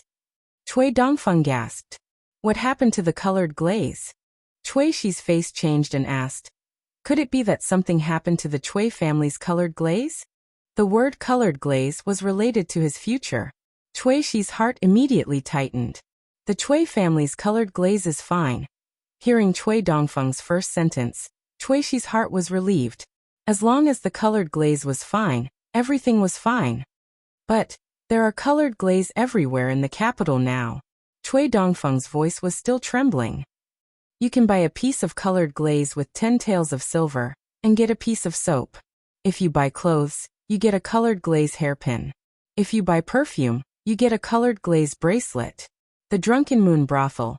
The chopsticks in the Drunken Moon brothel have been replaced with colored glaze. Cui Shi's body softened and he grabbed Cui Dongfeng's arm. His eyes immediately became bloodshot and he asked in a trembling voice, You say it again. Cui Dongfeng's eyes were already full of despair. These days, a large amount of colored glaze suddenly appeared in the capital. Colored glaze is no longer valuable.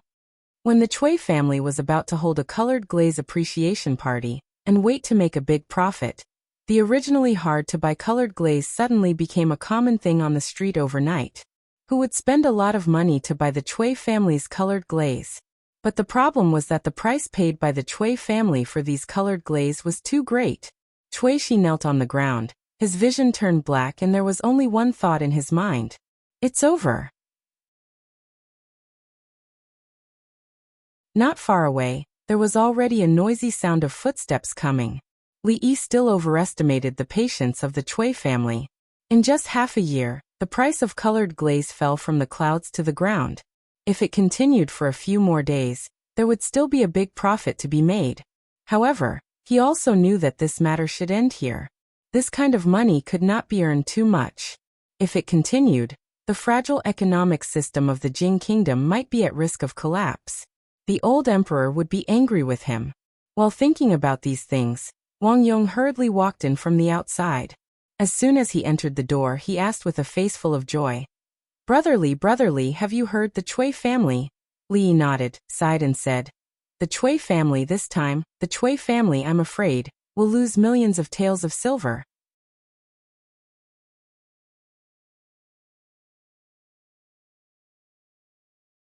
Chapter 756. Of course, the Cui family was going to lose money. Their brains were damaged. Using a large amount of jewelry and silver to exchange for a bunch of worthless junk, if they didn't lose out, who would? However, everyone knew that this couldn't be blamed on the Cui family. After all, since ancient times, colored glass had been an extremely precious treasure. This was not only reflected in its value, but also its significance. Crystal clear and radiant, it was already very attractive. It was also a Buddhist treasure, symbolizing good fortune. Ordinary people wouldn't be able to see it in their lifetime. Who would have thought that such a good treasure would become cabbages on the side of the road overnight? Previously, it was worth 3,000 taels of silver, but now it could only be used as a token to buy clothes. Buy one and get two free. The difference was like heaven and earth. No matter how smart one was, they wouldn't have thought of it. No wonder the Cui family suffered a loss. The rarer something was, the more expensive it was. It was all because in such a short period of time, too much colored glass had appeared in the capital, and the price of colored glass was dropping by the day. The crystal was clear and colorful, and it was beautiful, but that kind of crystal clear and colorful thing was everywhere in the capital, so who would want it? This time, the nobles in the capital were all dumbfounded. A few months ago, they spent thousands of taels of silver to buy the colored glass wares. In the blink of an eye, it was worthless. No one would feel good about this. This time, they were screwed over by the Wang family. The monks were equally dumbfounded. Other people's colored glass wares were at most 1,000 taels of silver, but their colored Buddha statues were worth no less than 10,000 taels of silver. There were countless people who secretly complained about the royal family and the Wang family, but they didn't dare to show it on the surface. After all, among the two families, either one was extremely powerful. Even the nobles couldn't afford to offend them. However, when they heard that the head of the Wang family smashed hundreds of colored glass wares in front of everyone, the complaints in their hearts lessened and turned into mockery and schadenfreude. The Wang family actually still had so many colored glass wares. They must be thinking of making a few more windfalls in the future. Otherwise, why would they hold the colored glass appreciation convention? Now that colored glass was worthless, although they suffered a loss, compared to the Wang family's loss, it was simply a drop in the bucket. People were always like this. When they were unlucky, they couldn't help but feel better when they knew that others were even more unlucky than them. Of course, it was not all a loss for them. The colored glaze that the royal family and the Wang family sold to them were all donations. Everyone was registered, and a large portion of it went to the national treasury. At least, it left a record with the emperor, which could prove that they had done their best for the country. The silver was not all for naught. The Cui family was different. According to the calculations of some people, the Cui family's loss this time was at least 4 million taels of silver. What kind of concept was 4 million taels of silver? It was almost a third of the Jing kingdom's annual tax revenue. No matter how deep the Cui clan's resources were, this number was still a heavy blow to them. It was so heavy that it hurt their bones and shook their foundation. Without many years of recuperation, it would be impossible for them to recover. At this moment, everyone understood what was going on. The Wang family, the Cui family, the big and small dignitaries in the capital, and even the royal family, were all fooled by those foreign merchants. Ever since lioli became a common commodity, those foreign merchants disappeared without a trace. They suddenly appeared and then disappeared, taking away a large amount of silver. They completely ignored some people in the capital, and for a long time, they could only tighten their belts and live their lives. Damn foreign merchants. So much so that this sentence became a classic that people in the capital often said. Where those foreign merchants went, even after many years, was still an unsolved mystery. Hee hee, I want a house to bring me here. We agreed that my house will be opposite yours. Yi Zichen said. I have to go back, bring Xiao Lian to get married. Looking at the laughing figures in front of him, Li waved his hand and said, You can ask Mr. Lu for these things, he will arrange it for you. As long as they earned enough points, they would be able to exchange for what they needed. Be it silver, houses, or even pointers from top experts, they were all clearly marked. This was the rule of the Lu alliance. From the beginning, Li did not intend to tie them down with friendship or anything else. Tangible benefits were the strongest ties to maintain a relationship. Of course, everything would not be so unreasonable. Mississippi Lu didn't know these things, but Lu Luo knew how to win people's hearts. Before they left, Li reminded them worriedly, Remember, don't talk to people like this when you go out, or you will be beaten to death. Remember to tell them. Now in the capital, foreign merchants were hated by everyone. If they were discovered, it would not be as simple as a beating. I'm sorry, I'm used to it. A man touched his head awkwardly and left with the others. They didn't need to report to Li Yi about the matter of Liuli, but these people were different. They were the ones in charge of contacting the Qi Kingdom. The news of Liuli's worthless value would soon reach the Qi Kingdom, and they needed to go there to make some arrangements. Young master, isn't it too much to earn so much money? Fong scratched his head and couldn't force out a complete sentence. 2 years ago, he was still risking his life for a few copper coins. How long had it been? The amount of money he had passed through was already in the millions. When he thought about it, there was always a feeling of unease in his heart. It is a little too much. Li nodded. Although this method of earning money was fast, it seemed to be similar to cheating and swindling people. If one cheated too many people, they would suffer retribution. However, the old emperor was personally involved in this matter. Without his approval, there wouldn't be a Liuli bazaar. Even if there was retribution, the reputation of the royal family and the Wang family was much greater than that of the Li family. The soup is ready. I'll go take a look. Li walked towards the kitchen and waved at him. Go ahead. When you pass by Willow Lane, help me get some osmanthus cakes. They were now in the new residence in the capital. This place was not far from the School of Mathematics and the Imperial Palace. The environment was quiet and secluded, and it was some distance away from the noisy market. There was a slope behind the house. The slope was not steep, but standing at the top of the slope, one could overlook the surrounding scenery. The most eye-catching thing was the artificial lake of the School of Mathematics and Mathematics. At dusk, it would feel good to hold Ruri's hand and take a walk there. What he had to do every day was to wake up early. Before the morning market dispersed, he would cross a few streets to buy some fresh vegetables. Sometimes, he would carry a fresh fish and stop at Willow Lane to rest for a while. When the sun rose to 45 degrees Celsius, he would return home to prepare dinner. He didn't need to do any of the procedures. At most, a maidservant would help him pick the vegetables and light the fire. At this time, Yongning would bring a small stool and sit down to watch. The Tsundere Lolita wanted to help but was always a nuisance. This kind of life was good enough. Li scooped a bowl of soup and tasted it. The taste wasn't too strong. He decided to let it boil for a while longer. He only drank a mouthful of soup, but he didn't want to waste it. He placed it on the stone table outside, and walked to the back to call Xiaohuan to drink it. The soup was for Rui to keep her body healthy, but it was also good for ordinary women. It could beautify their skin, enhance their breasts, and stimulate their breasts. Little maidservants should drink more of it. This was the secret recipe of the old monk Tan Yin. It was said that it was for keeping her body healthy. Li found a similar recipe in a book, but it had a few more effects. Xiaohuan couldn't be found. She might have gone somewhere with the Tsundere Lolita. When Li Yi returned, he saw someone sitting at the stone table. The bowl of soup had already been emptied. This soup tastes good. It took a long time. It's good for the body. Li looked at the middle-aged man sitting there and smiled. Drink more if you like it. You're tuning in to the Li Mei's Wuxia Whispers YouTube channel. We're so grateful for your support, and don't forget to subscribe to join us on this incredible journey through captivating stories. Your generosity through donations truly makes a world of difference. as it's the primary source of revenue that allows me to expand and enhance this channel for you. Thank you from the bottom of my heart for being a part of this adventure.